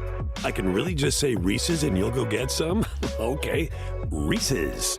Reese's. Reese's. Really working, actually. Reese's. Reese's. I'm on to something. Reese's. Reese's. Reese's. Drowning in IRS debt? If you can't afford to pay your IRS debt due to economic hardship, you can now be free of IRS collection efforts by taking advantage of a special IRS tax hardship program. This program allows Americans who owe the IRS to resolve their delinquent tax debt once and for all. In some cases, maybe even reducing what you owe significantly. An open phone line has been established by Community Tax for consumers to call and see if they qualify. Simply dial 800-375-2830.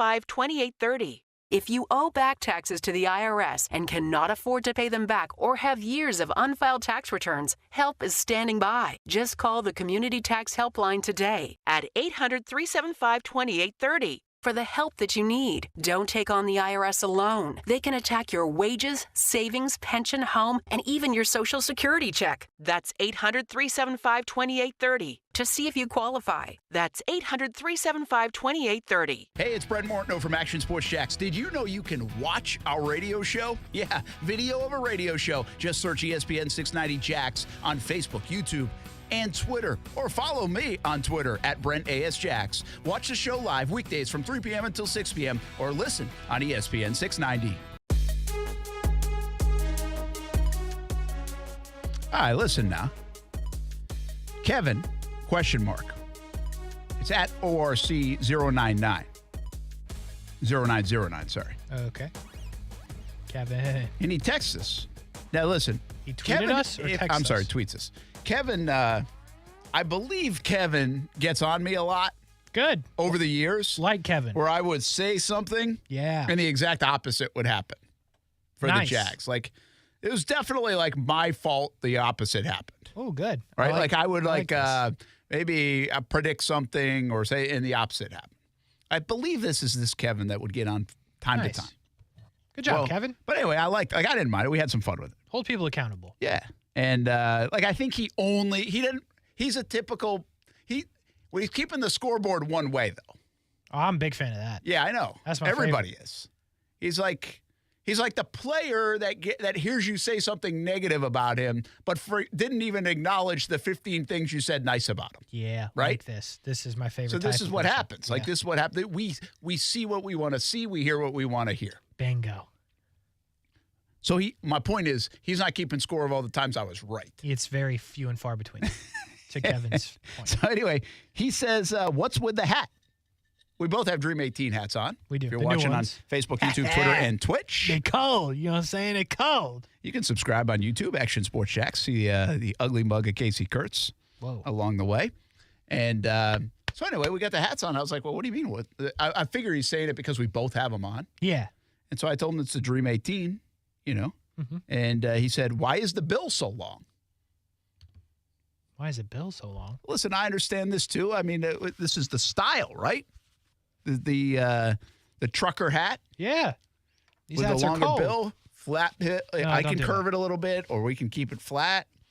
So it makes, I guess it's too long of a bill. No, I think it's great. Like what he probably could have said is, what's up with your ears? But he can't see them because I'm hiding them. True.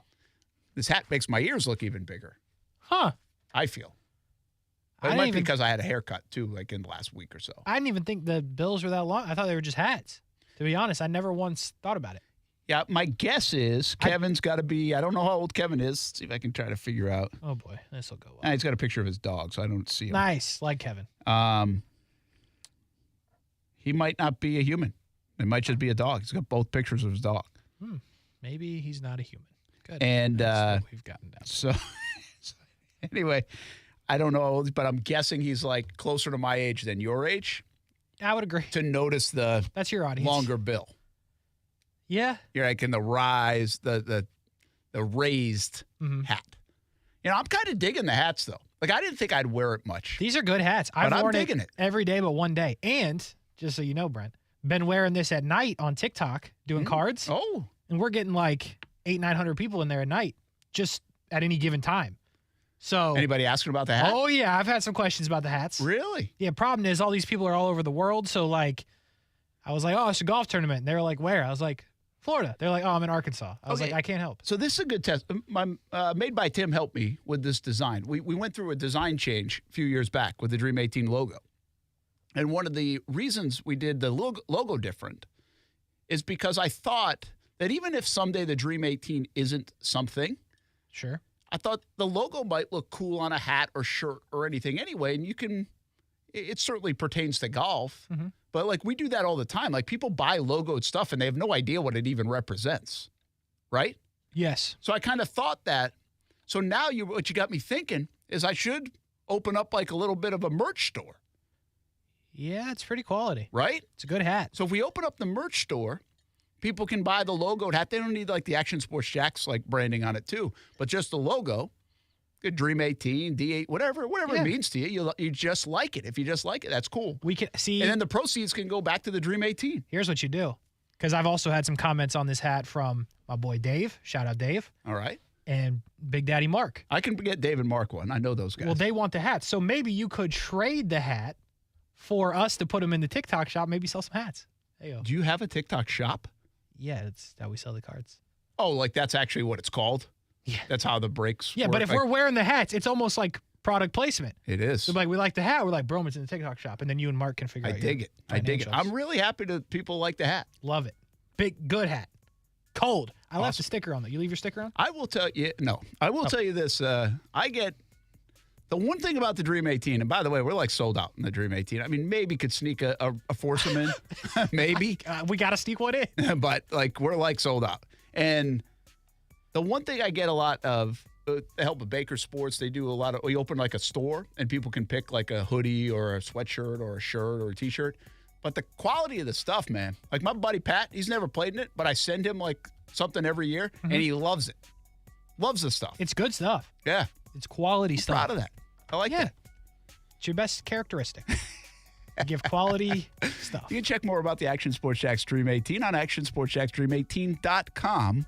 I'll probably let you in, but I probably should close the website soon because we might run out of spots. Oh, boy. Been well received this year. We appreciate all the support for St. Michael Soldiers and North Florida Junior Golf Foundation. Now raised over $200,000. Football at 5 coming up next. We will replay our interview with Frank Kelleher. If you missed it, on the Jaguars in Daytona and what could be down the road.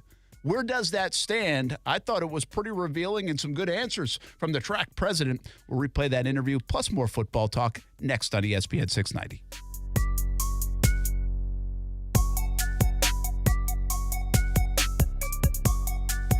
I'm Mark Anajar. I'm Glenn Levine. I'm Ellie Anajar. And we're Anajar and Levine. Experience the Anajar and Levine difference by calling us with any of your legal needs. Call 1-800-747-FREE for a free consultation and take back control of your life. Main office, Jacksonville.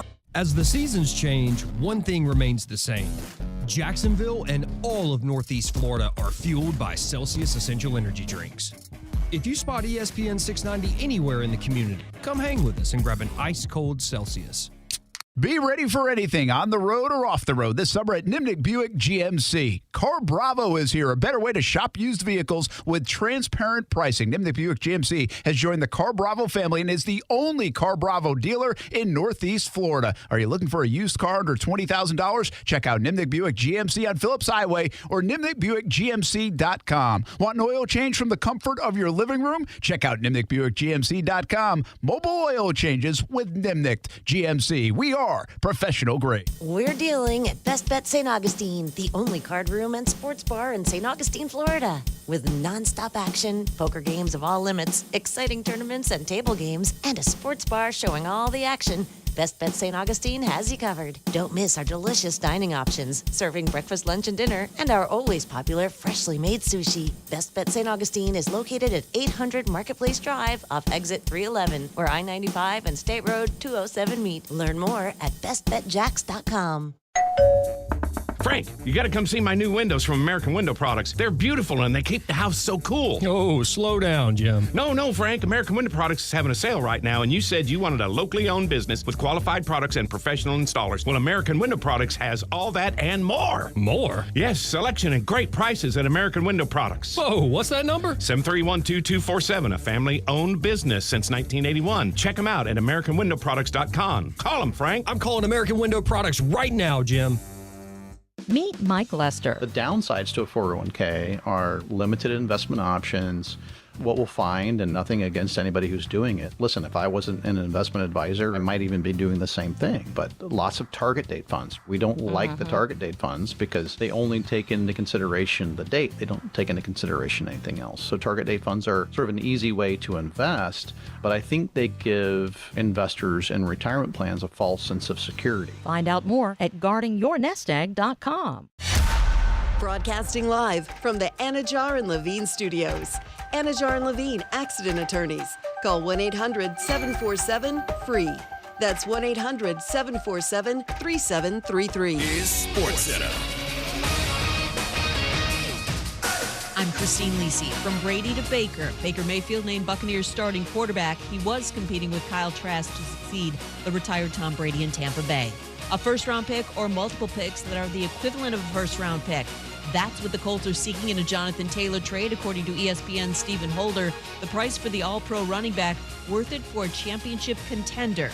Canty and Carlin co-host Chris Canty. I think it makes a world of difference in terms of a team that has title aspirations. It makes sense to go all in, to pay the cost, both in terms of the compensation to the Colts and the contract, if you think you can make a run at a Super Bowl over the next couple of years. Chris Canty on Greeny. Commanders receiver Terry McLaurin's MRI showed no major damage to his injured right toe. He's day-to-day. Team optimistic about his availability for the September 10th season opener. ESPN's Adrian Wojnarowski's reporting NBA's fining Sixers star James Harden $100,000 for recent comments calling team president Daryl Morey a liar. The comments stem from Harden's belief the Sixers would not accommodate his trade request. If you need last-minute hires in no time, you need Indeed. Their integrated hiring solution lets you schedule and conduct video interviews all in one place. Finding your next great hire has never been more streamlined. Get hiring at Indeed.com/credit. WOKV Jacksonville. Listen live everywhere you go on ESPN690.com. ESPN 690, a Cox Media Group station. ESPN 690 and Action Sports Shacks presents Brent and Friends. Today is one of the worst days that I've had in a long time. We're getting a little punchy around here, people. It's been a lot in a row. I would love to punch you guys. Ow! It really hit me. Brent and Friends with Brent Martineau, Aaron Schachter, and Kasey Kuhrts. Jacksonville's home for ESPN Radio. ESPN 690. Hey, football at 5, we go. If you're a high school coach, high school football fan, we got the Blitz Scoreboard Show starting up on Friday this week. What is this, the third year we've been doing that? I think so, right? Fourth. Is that right? Fourth? Yeah. Really? This is my third one. You did one without me. I don't know if I did one without you. We didn't do the Scoreboard Show, did we? Or did we do... Wasn't here. Did Kuz help out with it? Yes. He did? Yes. There was something you did in which, when I got here, you were like, "Give it Kuz." Well, because you know what we did before the Scoreboard Show? We did the game. The game. We did like a game of the week play-by-play. Now, which was fun. I think that might have been... So this... That must have been year one of okay. our station. Because all of those elements still exist. I'm looking at really? them. I'm looking at them right now. Wow, that's interesting. We've done this for 4 years. We love the Blitz Scoreboard Show. We think we show you end of games, and some games we peek in. It's like live look-ins, like on the social media feeds. We love you listening on the radio, too. But if you check it out on YouTube, subscribe Action Sports Jacks, and you like high school football, like we will show you the end of games that are happening and that our TV crews are getting and some highlights. We'll also have Committed to the Uncommitted, which we've been giving out scholarships in baseball and softball and football, and hopefully we're going to keep growing other sports. But for now, those are the 3 that we've done, and we are doing football again this fall. And so what we need is our nominations. We need people that you think are under-recruited in the football world that are seniors that we can recognize, help pump up and promote along with Kevin Sullivan. He has a lot of connections in the football college coaching world. And so we can get these names out and the kids out there and try to get them recruited if they're being overlooked. There's so many good players. We understand that. But there's also so many places to play. So let's get some nominations in. Find us on at Brent ASJax. Also, you can email, you know how to get to the show, and track us down. But we will highlight a young man each and every week on the show and then have a $2,500 scholarship winner at the end of that, courtesy of Nimnik Buick GMC. Are you laughing at me? I'm laughing at you were full send. Like at Brent ASJax, you can email me. You know how to get to the show? I was like, why did you stop? If you're driving in the car, you're not listening to you're not going to like remember my email right now. www. It made me laugh. You're like, wow. I was about to give out my number. Like, I don't want to do that. Don't do that. You can text the line, by the way, 904-362-9901. Text us a nominee. Kasey doesn't check that, but Aaron does. We can check it, though. And so anyway, committed to the uncommitted. We really like the program. We're continuing to grow the program. In fact, we may even be giving some dollars out to folks that aren't our grand prize winner this football season, thanks to the support of others. We'll have more information on that on Friday. But first things first, we want to make sure to get some nominees. Like, we want a lot of nominees. Make it a tough decision for us, and we'll highlight as many kids as we can, but especially one a week. We'll have more information coming up on Friday, Blitz Scoreboard Show.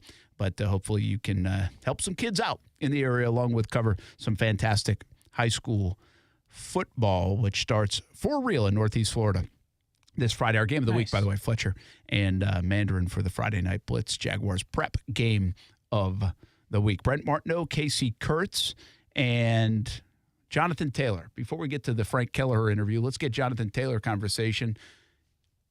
They want a lot. Yeah. Great. I get it. Which is kind of funny, and I've seen this floating around Twitter, and I do think it's hilarious. Like, hey, we love you so much that we don't want to pay you, but we love you so much that if somebody wants you, we need a lot for you. Yeah, we wouldn't give this guy $8, but we're going to need 6 ones in return. So, like, that, I don't know if that's where it lands. You've got to negotiate like that, right? You've got to ask for the world. Understood. There are some teams popping out there. Miami says that they would explore, which is an interesting deal, of course, in itself. And then I think Chicago's been floated around as a possibility that makes some sense for some teams. I said yesterday, like, we couldn't figure out too many teams that would dance with this, but could you trade 2 unhappy running backs like Josh Jacobs and Jonathan Taylor and just swap out to get the other unhappy guy? Like, I don't know. Maybe you can extend if you like them. Yeah. So I don't like. I wouldn't think that's that far fetched. I think it's probably unlikely, but I could create a scenario where it could be interesting for both parties. Is Jonathan Taylor going to move, or is Jonathan Taylor going to be on the roster week 1? I think Jonathan Taylor will be on the roster week 1 and will not play. That's interesting. Yeah, Why won't he play? Is he still hurt, or is he holding out? I think there will be smoke on a trade. It's just not done, and he's mad and won't play. Because, well, if there's smoke on a trade, I wouldn't play either. Yeah, that's how I think it will go down. And I think he will be traded at some point, but it's a weird, like, it's a tough spot if you're a team trying to acquire him, which, granted, he's extremely talented, but not only do you have to give up draft capital, you got to then extend him to make giving up the draft capital worth it, and nobody's paying running backs. Nobody. Yeah, it's a tricky spot, man. I mean, it is. There's nothing right now that says the running back has lost value in the NFL, or at least the value they want, more than Jonathan Taylor. He is 24, had 2,000 yards 2 years ago, is a dynamic player at the perfect age, and might not be able to find himself a mega deal. I don't think people are giving mega deals. No. I really don't. No, they're not. So he is going to be someone interesting to follow. Will somebody cave and do it? Chicago still has a ton of money, don't they? Yes, they do. So that's a possibility because they have it to spend. They might not be concerned about the market. The way they project their numbers, it's okay to go give a guy money, keep him happy, make their quarterback better. There's reason to invest in that. Yes, but and it's the same thing that I would say about Miami. Chicago doesn't have to. You can next year. Miami has to pay their quarterback if they decide to go that route. So to trade for Jonathan Taylor, to pay him a little bit, and then have to pay the quarterback as well, like it's just one thing that you don't necessarily have to do. And you could just say, hey, we'll ride with what we got because clearly we like what we got. We're into the season with this. And we'll worry about trying to figure out if we need to pay Tua, if we're going to pay Fields, not if we're going to pay a running back. Yeah. I get what you're saying. I just don't know if their situation, I think it's a totally different situation. One, because Miami's paying a ton of people already. Right. Forget about even Tua, but they're already paying a ton of people.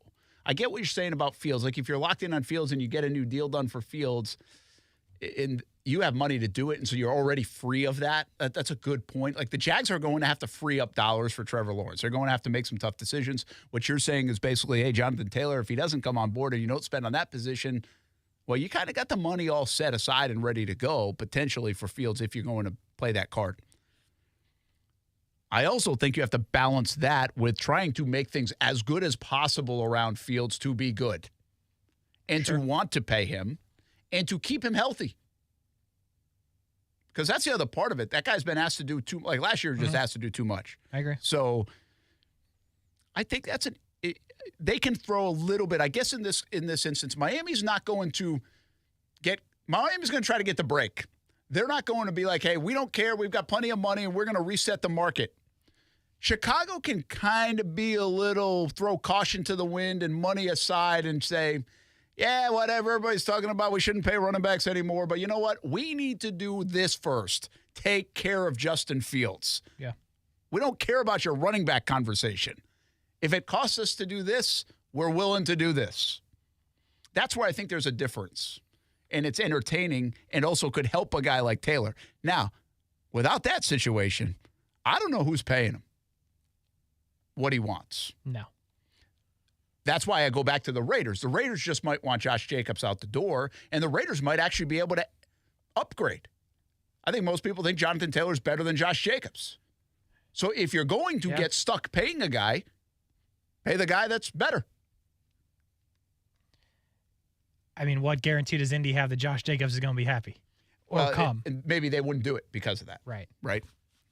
But I think also when guys get a change of scenery, they automatically get happier if they want out of their situation.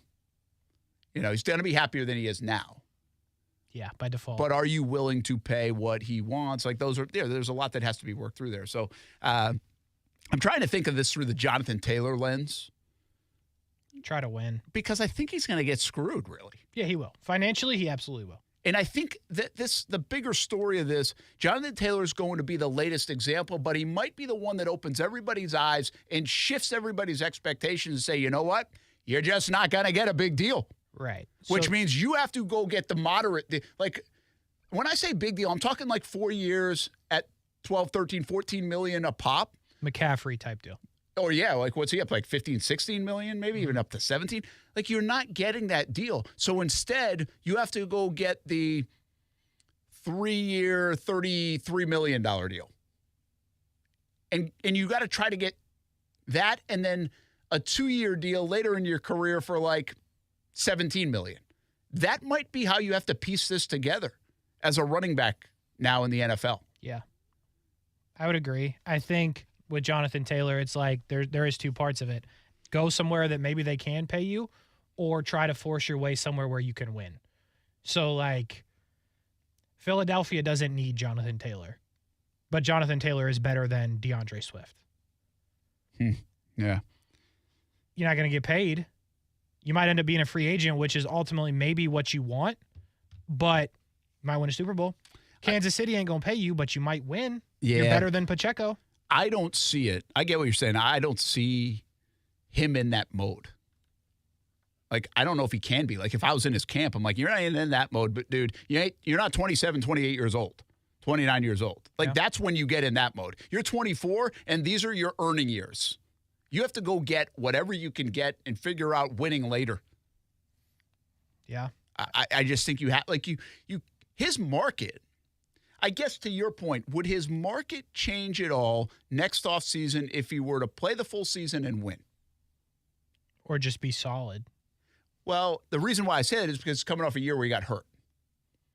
So is that souring the market and even souring the Colts on him because of the hurt? I just think it's 1 year he got hurt. 2 years ago, he had 2,000 yards. Yeah. And it's not enough history there. So to hurt him, I don't think his market's being hurt by that. But if he thought that it could help him go play, show out, still 25, I just did this, and 3 years ago I did that, and the injuries aren't a concern, go give me a 3-year deal worth $38 million or something. Like, I guess I could see it playing out that way. I just don't think it is. I don't. And so, therefore, I got to go where I think I'm going to get paid more than win. Yeah. I mean, that just limits you because there are spots like Minnesota makes a lot of sense. You're not getting paid because they got to pay Jefferson. But that's an offense. If they had Jonathan Taylor, Jefferson, and Addison and Hawkinson, that's an offense. Yeah. I mean, look, Dalvin Cook just went to the Jets, and what's it, like 1 year, $8 million or something, 8.6? Yeah, up to, I believe. He's got no stability, even as Dalvin Cook. He couldn't stay in Minnesota. And when he went to the free agent market, it didn't pop. It didn't pop enough. No. It was like the Jets the whole time, and then eventually we got to the Jets. And keep one thing in mind, and remember this always, in the NFL, like, security and guarantee is big. That's why they don't like the franchise tag. Essentially, Dalvin Cook got franchise tag for less than the franchise tag. Yeah, that is what happened. It's kind of a bargain for the Jets at $8.6 million and only hooked to him for 1 year. It's just, again, it's just this constant reminder, the running back room. And you have would you say Jonathan Taylor is the best with a resume, age, skill set, future guy in the league right now?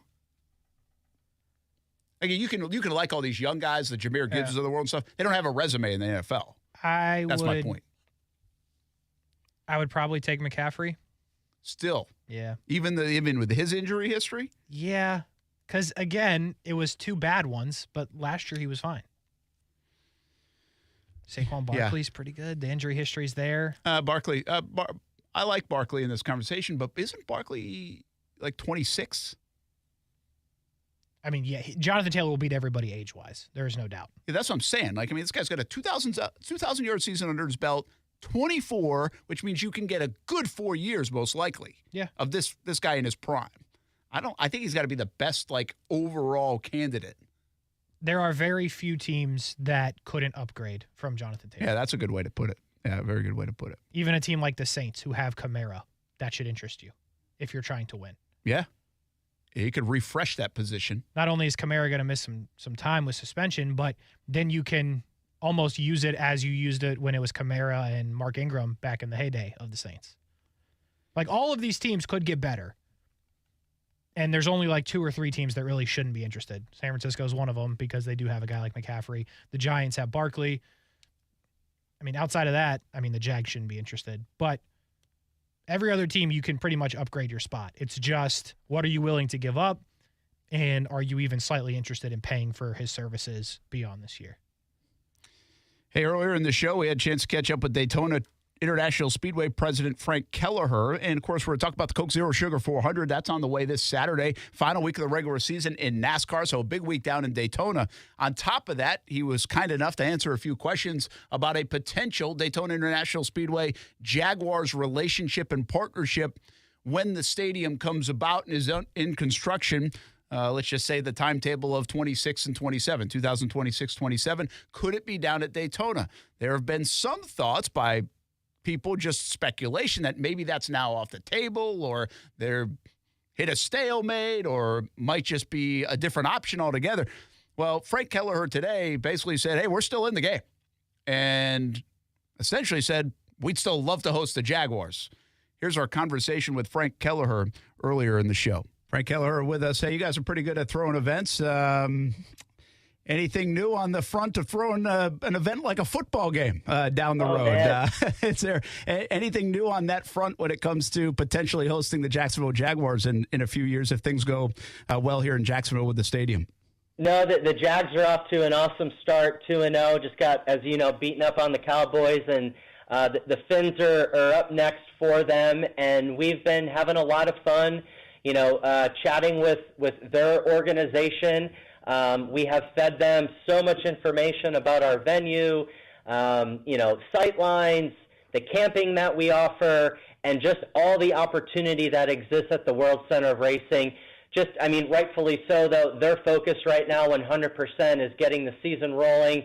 We're 100% focused on just an amazing regular season finale with the Coke Zero Sugar 400 that I think once we both get our sea legs back underneath ourselves, we'll really pick up the conversations. And again, we're grateful to be in the mix. They've got a lot of great options of where they can play in the state of Florida, and wherever they land, I know will be great for the organization and for the fans. Selfishly speaking, I think we have the most unique opportunity, right? I mean, the tailgate and the party can really begin on Friday, and the amount of camping that we offer, we could really turn Saturdays, the day before Sunday football, into Jags Festival right here at the World Center of Racing. We've had we host concerts, we do all types of food festivals. We could have college football on, and then sure, on Sunday, we know that we can give a best-in-class experience for all of the Jags, their opponents, and for all of Duval. I like the idea that it's not off the table or anything, and still everything's open for the Jags and for Daytona. There's a lot of folks up this way that like Daytona as an option. I know there's a lot of hurdles. I just ask you this, what's the bigger hurdle, do you believe? Is it logistics and things that would have to go into making the football field or football ready or NFL ready? Or is it the calendar? Because when the Daytona 500 is and the football season ends, that's pretty tight squeeze.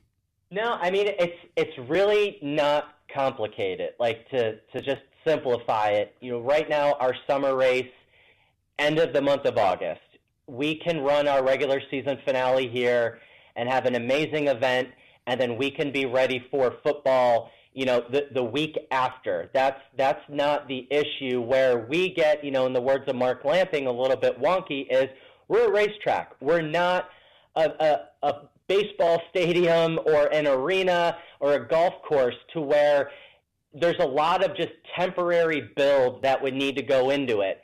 And then where it gets complicated is we would have to set it up, do the regular season, and then it needs to be taken down and put to the side so we can get back to our core business, kicking off in January with the Rolex 24, then Speed Weeks, and then Supercross. So all of that build that we just described, it would have to be done, implemented, taken down, and then we would get back to racing and then put back up. So that's the hurdle that we all just need to look down at, the mechanics of the partnership, the expense of the partnership. That's the piece that we need to solve for. It's a little different when you're writing a check and renting out a football stadium, right? There's not a whole lot that you need to do to it to get it ready, but it's not a calendar issue. It's not an opportunity or an interest issue. In my opinion, it's just going to come down to overall the execution of creating it, taking it down, and then having to put it back up for the following season. I know you both have a lot going on. Any timetable? We're not privy to a timetable. We're just following the course of action of feeding them the information that they need. And again, it's not for next season. These decisions shouldn't be rushed or taken lightly. And again, they're going to make the right decision for their fans and all of that. And we're just we're grateful to be a seat at the table, and we love hearing the interest from all of the Jags fans that they would enjoy coming to the World Center of Racing for 2 seasons. I know that we would show them an amazing time. That's some really good stuff in there by Frank Kelleher, Daytona International Track president. And the most interesting facet of it for me was my question of calendar versus logistics. What's the bigger issue? And it certainly sounded like calendar was not as big of an issue as maybe we would anticipate here. Again, we're factoring in playoffs. Once the playoffs come into play, you're like, okay, that's a little bit of a problem in mid to late January for a venue that hosts a pretty damn big event in February. Big one. So I get my view of this and how I read what Frank Kelleher was saying. And he said it was basically pretty simple. It's just, can we do it logistically and affordability-wise to build and take down. And that reminds me of the Players' Championship where they do build. That's a big expense, by the way.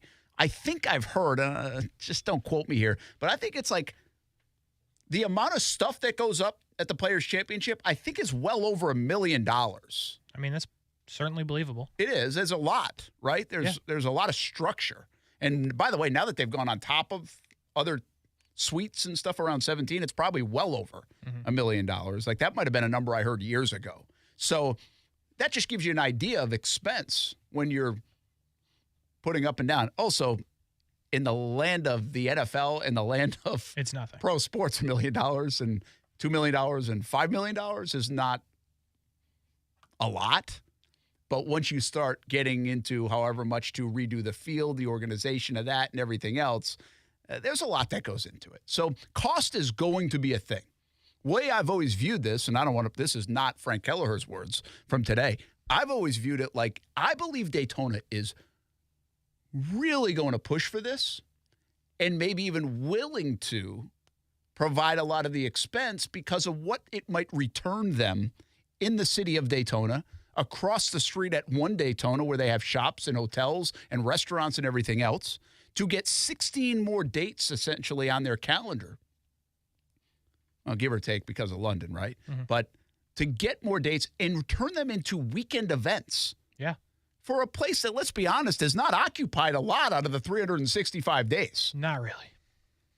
So that's where I believe the Jags could have a little leverage in terms of maybe they don't have to put up as much cost, or we don't have to tie it into the city proposal and everything else, or at least not as high a value as you might need to do at another venue here in Jacksonville. And, I mean, just if you and look again, at, this is just my spec. I just want to clarify that. That's like my view of it. If you look at like Orlando, for example, Daytona is a city where not much going on. Just to be real with you, not a lot going on outside of minor league baseball and like when they race. Orlando, there's 10,000 other things you can do.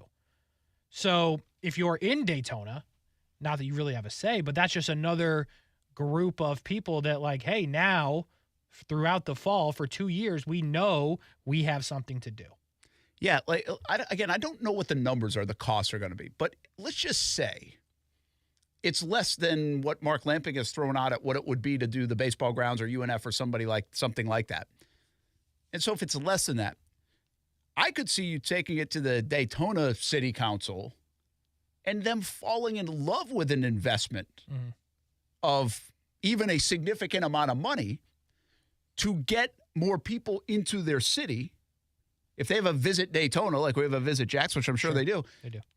Orlando, Jacksonville, Melbourne, outside people coming to see Daytona, coming to use your venues, stuff that you've already invested in, and see your city and your beaches and everything else. I mean, that's a boon, man.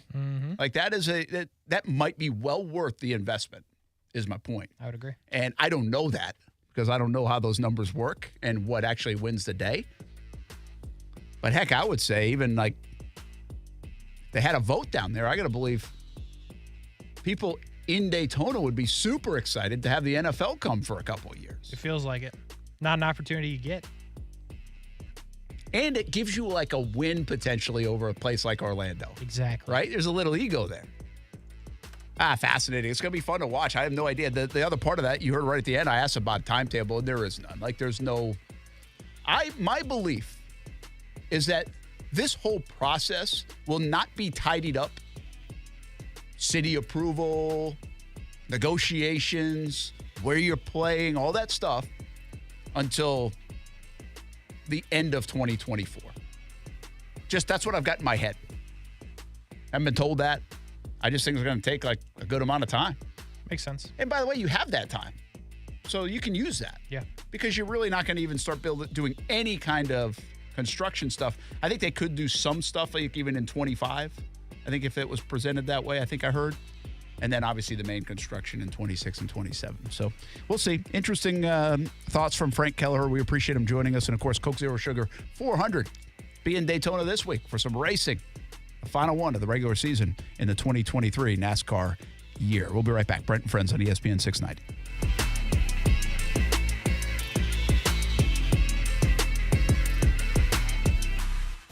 Now, the First Alert forecast on ESPN 690. Skies will be mostly clear tonight, temperatures dropping into the 70s. Partly sunny, becoming rather breezy tomorrow with a widely scattered shower and isolated thunderstorm as temperatures reach the mid to upper 80s at the beaches to the lower 90s inland. From the CBS 47 and Fox 30 Action News Jack's First Alert Weather Center, I'm Chief Meteorologist Mike Burrish. The Weather Center is brought to you by Beard's Diamonds. For a limited time, get 5 years, 0 interest, only at Beard's Diamonds. The Gun Show is back at the Maxwell Snyder Armory on Normandy Boulevard this Saturday and Sunday. Buy, sell, trade, and browse a huge selection of guns, knives, ammo, and more. Doors open at 9 a.m. $10 to enter. See you at the Gun Show. There are 16 spots in the playoffs and just one track left. Well, not just any track. We're basically going to have to win. Daytona. A last chance to keep playoff hopes alive. 1 point to the good. And for fans to experience an event unlike any other. Yeah! NASCAR weekend at Daytona International Speedway, August 25th and 26th. Get your tickets now at DaytonaInternationalSpeedway.com. Hi, this is Dave Barker with IHRS. If you're looking for a real solution to your thinning hair or hair loss, call IHRS now at 904-777-IHRS. Find out what's causing your hair to fall out. Can your hair grow back? What procedures or products will work? Get to the root of your problem with IHRS's Hair and Scalp Analysis. This analysis magnifies your hair and scalp 400 times to see what procedures can restore your hair. Stop wasting money on solutions that don't work. IHRS has been restoring hair for men and women for over 30 years. They're the only clinic to offer the trademark multi-unit hair grafting, PRP platelet-rich plasma, and the NeoGraft FUE hair transplant procedure. Real solutions, real results. Schedule your free hair and scalp analysis today. Call 904-777-IHRS. That's 904-777-4477. Or visit hair4me.com. Hairforme.com. Jacksonville is a great place to live. And if you love where you live, you should invest in it. That's why more and more people bank with One-to-One Financial, Jacksonville's hometown credit union. We invest every penny back into North Florida, backing the very best small businesses, nonprofits, and of course the family home. Why put your money with some big out-of-state bank when you can invest in where you love to live? One-to-One Financial, we're your hometown credit union. Sign up today at one-to-one-fcu.org. Federally insured by NCUA. The National Youth Advocate Program is now providing unique enhanced foster care services to the St. Johns County area to meet the needs of older youth and adolescents with emotional and behavioral challenges and those with specialized medical needs. For more information, please call 904-443-9240. Hi, this is Dave Barker. Multi-unit hair grafting is now available at IHRS and can give you 3 times more hair in one procedure over a traditional hair transplant. Multi-unit hair grafting gave me more hair in one procedure and within my budget. You can grow your hair back with this exclusive new procedure. Call now for your free evaluation and see if multi-unit hair grafting or PRP can restore your hair. Call 904-777-IHRS. My bald spots are gone. Thanks, IHRS. IHRS is the only clinic in the Southeast to offer all proven solutions to restore your hair and is now offering multi-unit hair grafting. One procedure, more hair. You've got nothing to lose but more hair. I feel younger, I look younger, and who doesn't want to feel better about themselves? This year, grow your hair back. Call for a free evaluation. Call IHRS 904-777-IHRS 777-4477.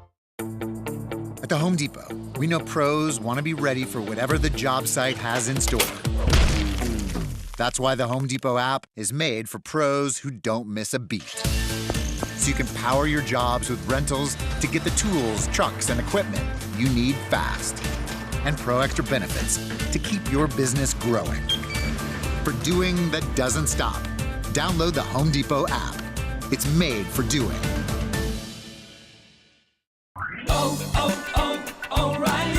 O'Reilly Auto Parts' new Brake Best Select Pro brand raises the bar for the best aftermarket domestic brake pads and rotors available. For vehicle-specific friction formulations, Quiet-Tech noise-canceling shims, and stainless steel hardware, choose Brake Best Select Pro. Professional-grade brakes from the professional parts people at O'Reilly Auto Parts. O'Reilly Auto Parts. Action Sports Jacks. Watch, listen, subscribe. You can watch us on CBS 47 and Fox 30. You can listen right here on ESPN 690. And you can subscribe to our YouTube and podcast, Action Sports Jacks on ESPN 690. Action Sports Jacks. Watch, listen, subscribe.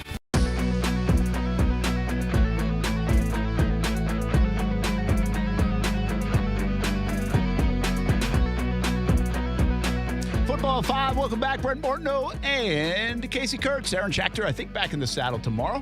That's what they say. Let's see if he can get on that horse. That's what they be saying. We got Jaguars All Access coming up on Thursday, by the way. I was over at Strings today. That's also what they be saying. So we got, here's the deal on that show. We have one show coming up and then a week off, and then we start every Thursday night. And then on TV, we start every Monday night from Sneakers with Jags Report Live. Got some good guests lined up. Do ya? Got a good yes yesterday. Good yes.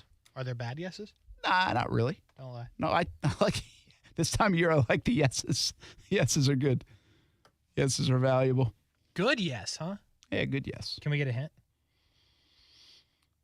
Receiver. Ooh. There's a lot to pick from. There's 3 to pick from. We will see. But you are friends with Agnew. Ooh. I bet it's Christian Kirk. That's not a bad guess, considering there's only so many receivers. Maybe it's Jacob Harris. That would be something. Jacob Harris, a couple of times, has run with the ones. I saw somebody tweet it today. I was actually over at practice, but I didn't see this part of practice. And he ran with the ones today on occasion. I also saw that in Detroit. Something or nothing? Yeah, I wonder. Oh, okay. I don't know. I don't know, because here's the other thing. Sit here and tell you that Elijah Cooks hasn't or Seth Williams hasn't. True. They might have, and we just didn't see it. It's a rotation, potentially. But it is pretty interesting. Does it say something that he's run with the ones a few times? Does he have the upper hand? This is a guy that's played a bit. But so is Seth Williams.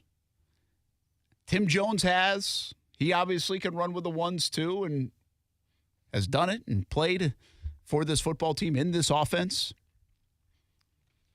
That is just a fascinating race. We asked the question, who would your guy be? I don't really know if I can, with a lot of conviction, say I know who my guy is. I think the Jags are going to be guessing here a little bit too. Now, they get a lot more stuff to work with, right? They know, every practice. They could see. There was Kevin Austin was in this mix. He was. Doesn't feel like he's in the mix at all. No.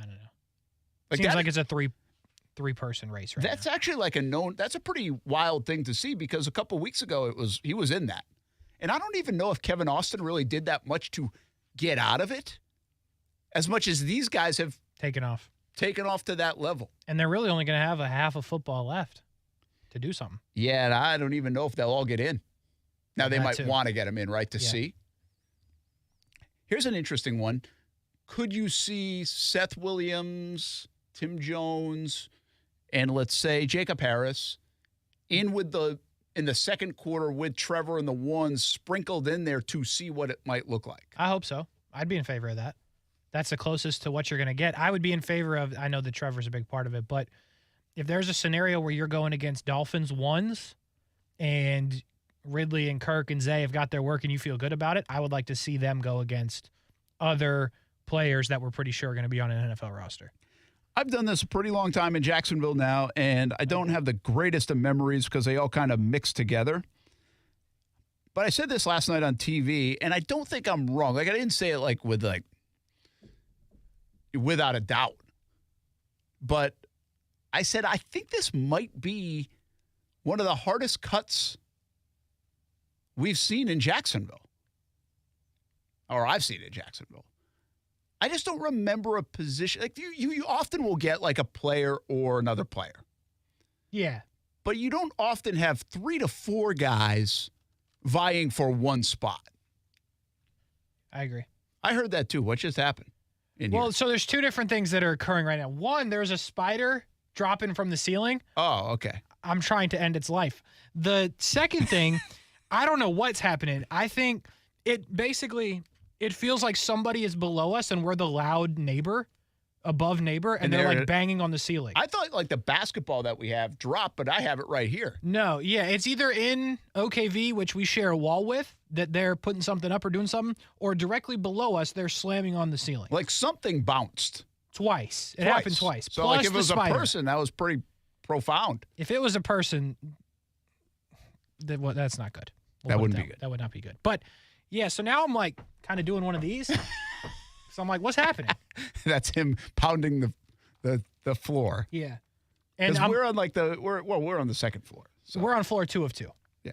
Which is also how we get wasps in the ventilation, which comes back to the spider, where I got to find the spider. Anyway. Sorry. Yeah, it was kind of like you were all over the place, but I heard that too, and I was like, did something happen that is of significance and we need to like take a break? I'm looking up for the spider, but then I'm looking down for the noise, and then I'm like, did somebody walk in and slam the door? And that didn't happen, so I'm like spinning all around.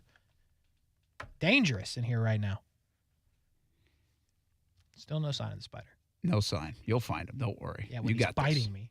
Hey, back to Kevin. Oh, Question mark. Kev. He did say this. I might have said something good once, Brent. Probably deleted it, though. Thank you, Kevin. And then he was talking about our hats. He said, there's something about this hat where it looks almost like one of those big hats. It's probably a shadow. Yeah. That's we do. what we get. Yeah, the way that the lighting works in here, this was an Aaron Schachter masterpiece, is they're right on us. Yeah. Like right on us. So if you're wearing a hat, the shadow can be pretty tough. Yeah. I can see what he's talking about. Yeah. Johnny says, Duval Doom, by the way, dude, I don't know if he's calling me dude or just the rest of the world dude. I would love to go camp at Daytona every weekend for home games. Not going to lie. Yeah. I always think it's good when I get the abbreviation and what it means. This was NGL. Oh, you got that. I got that. I'm impressed by that. Yeah. You just threw that in. I am shocked that you got that. Yeah, there's a lot of them. I'm like, what the hell are they saying? Like, what does this even mean? Not going to lie. Wow, Brent. Good for you, man. Thank you. Where'd you learn that one? I don't know. I just figured it out. Deduction. Okay. You want to hear about Anthony Richardson beefing? He got what? What happened? You didn't see this? No, I missed it. So back to the tweet segment. I just want to get this in because I put him in. Did put him in. This is from Aaron's guy Dove. I'm still really not sure what we're supposed to say. He says, fight. Eagles DB Derek Barnett apparently punched Colts rookie Anthony Richardson during practice in an attempt to get the ball out. Really? Which led to a fight. Jalen Carter and, quote, tons of other Eagles ran over there, and Carter had to be held back. You can't punch the other team's quarterback. Yeah, that's what I thought. Like, this is strange for one, because it's the quarterback. Two, he's a rookie. And what happened here where the Eagles guy is doing the punching to the quarterback, and then the Eagles players are the ones that have to be held back? Like, what happened here? What was said? I'm not sure I would mess with Anthony Richardson much anyway. That's the second part of this. I would not mess with Anthony Richardson. So who was it that hit him? Did it say? Derek Bennett. I said Barnett originally, but it's Bennett. Oh. Huh. Nah. Yeah, you're not supposed to do that. Like, you really can't. You shouldn't be hitting the quarterback. No, you should not. In these things. These things they've escalated this year. For whatever reason. Somebody who keeps track of this stuff, and nobody does, so no, you're not going to do it. Take the last couple of years of joint practices. I guarantee you're not seeing what you saw this year. You're just not. Well, I don't know why is everybody so feisty? Remember last year was wasn't that last year? Aaron Donald double fisting helmets. Was that already last year? But that was his own team. And I think that's it was against the Bengals. Yeah, you're right. It was a joint practice. That was pretty wild. And he got nothing for it. Nothing. Not one thing. I'm a little surprised. I feel like the league is more mature than it's ever been. Like, these younger guys are old anyway, in a sense. Not everybody is. I understand that. But I feel like overall, social media and other things and the attention on the league make younger guys grow up fast. You just have to, or you're not going to make it. You're going to get weeded out. Yeah. So I think we understand what it all is, and I don't mind a little, like, testiness. Actually, I don't mind any of it. I don't care what's happening. But I'm just surprised to see how much in these joint practices we're seeing. It does feel like a lot. Joint practices all of a sudden are this major topic. We've got people canceling joint practices. We've got people doing multiple joint practices. We've got joint practices being better than the football games themselves. And now we have a lot of fights in these joint practices. And now we've got in Philadelphia a team that really should be like better than as that? grown up as you can get in the National Football League with that roster, expectations, performance, heck, age in itself. They've got a lot of older guys. And they got this dude like punching the quarterback of the Indianapolis Colts. Very strange. Like, that's not cool. No, not good. That could set off a major melee. This was just day one. This was just day one. That's a problem. Yeah, we'll see. You're going to see it escalate. This is like watching the Yankees and Red Sox and there's a hit by pitch in the first 3 innings of the first game. I guess we'll have to monitor this for tomorrow in another tweet segment. Let me give you one more, though, before we go to break. If you have a weak stomach, please turn away. It's not an injury. It's just disgusting. From Front Office Sports. Titans QB Will Levis has signed a lifetime deal with Hellmann's Mayonnaise. Glad you brought this up. As you see on the stream, if you're watching, there's good old Will Levis putting mayonnaise in his coffee. Obviously, that broke the internet there for a bit during the draft period when he, for some reason, said that he did this. It made other people try it. WOKV's Chase Bunker tried it. It was disgusting. Just overall, really, really bad. Smart on the move of Hellmann's Mayonnaise. But other than that, just gross and disgusting, Brent. Okay, so here's what ran through my mind. And I'll ask you this question face value. Okay. Good move by Will Levis or not? To sign the deal or to put mayonnaise in his coffee? No, sign the deal. Sign the deal. Yeah, good move. You got to get paid when you can. Okay, so listen, hear me out here. This is why I ask.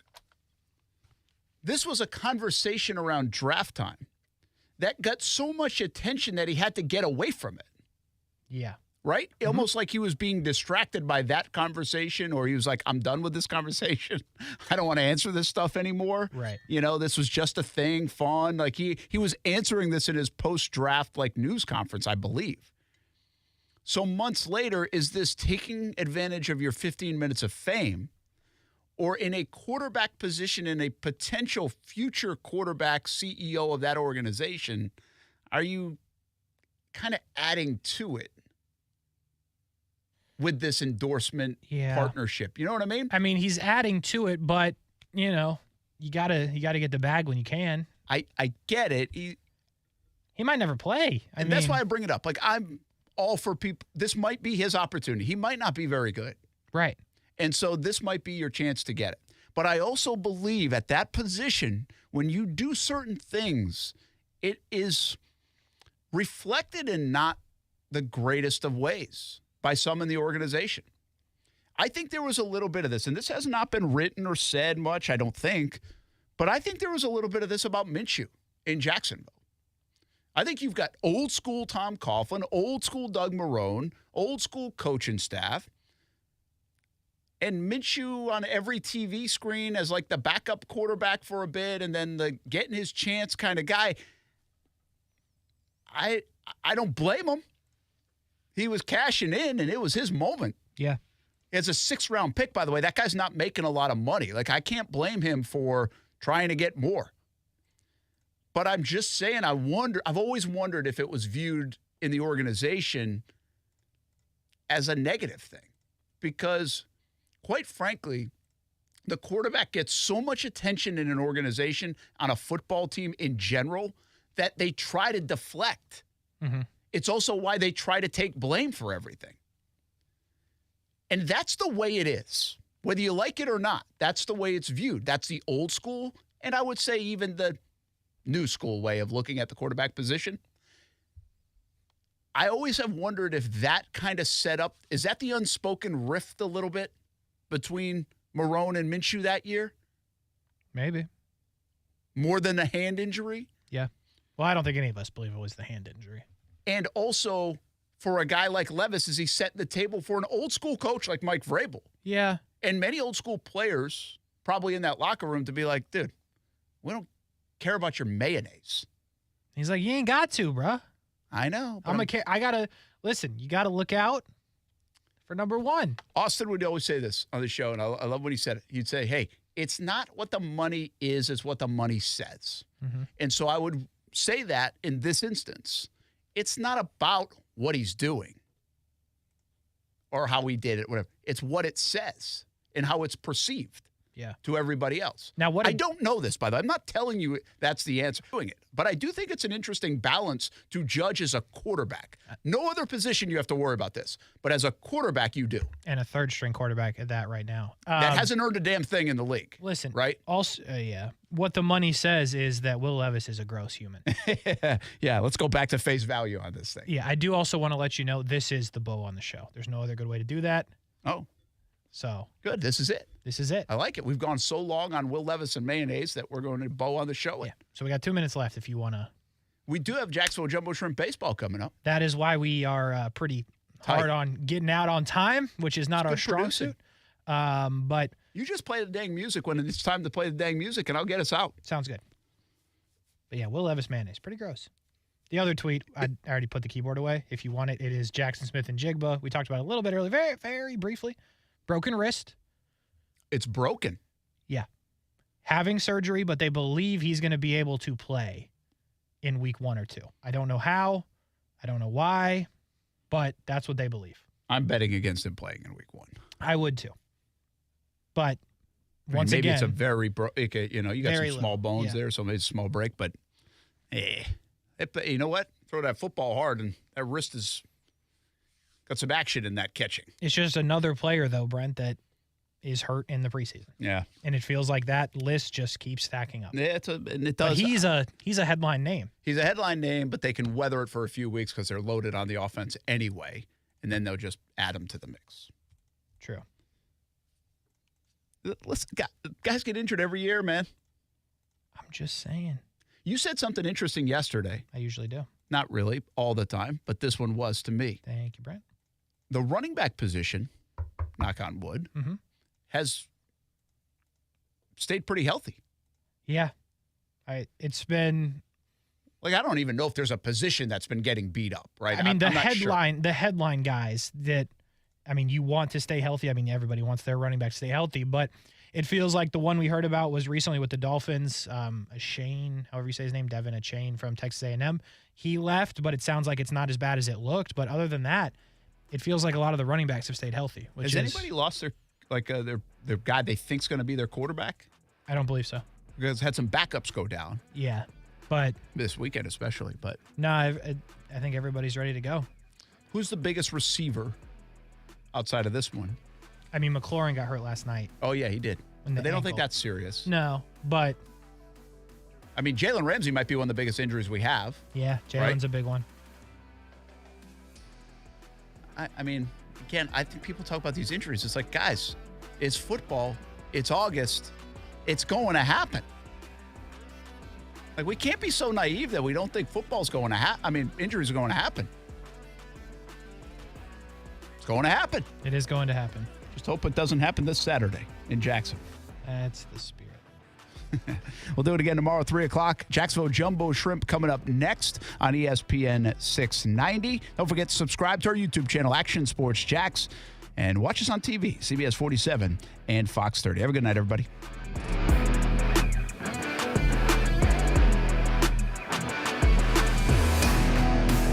Brent and Friends is sponsored by Best Bet, now open in St. Augustine.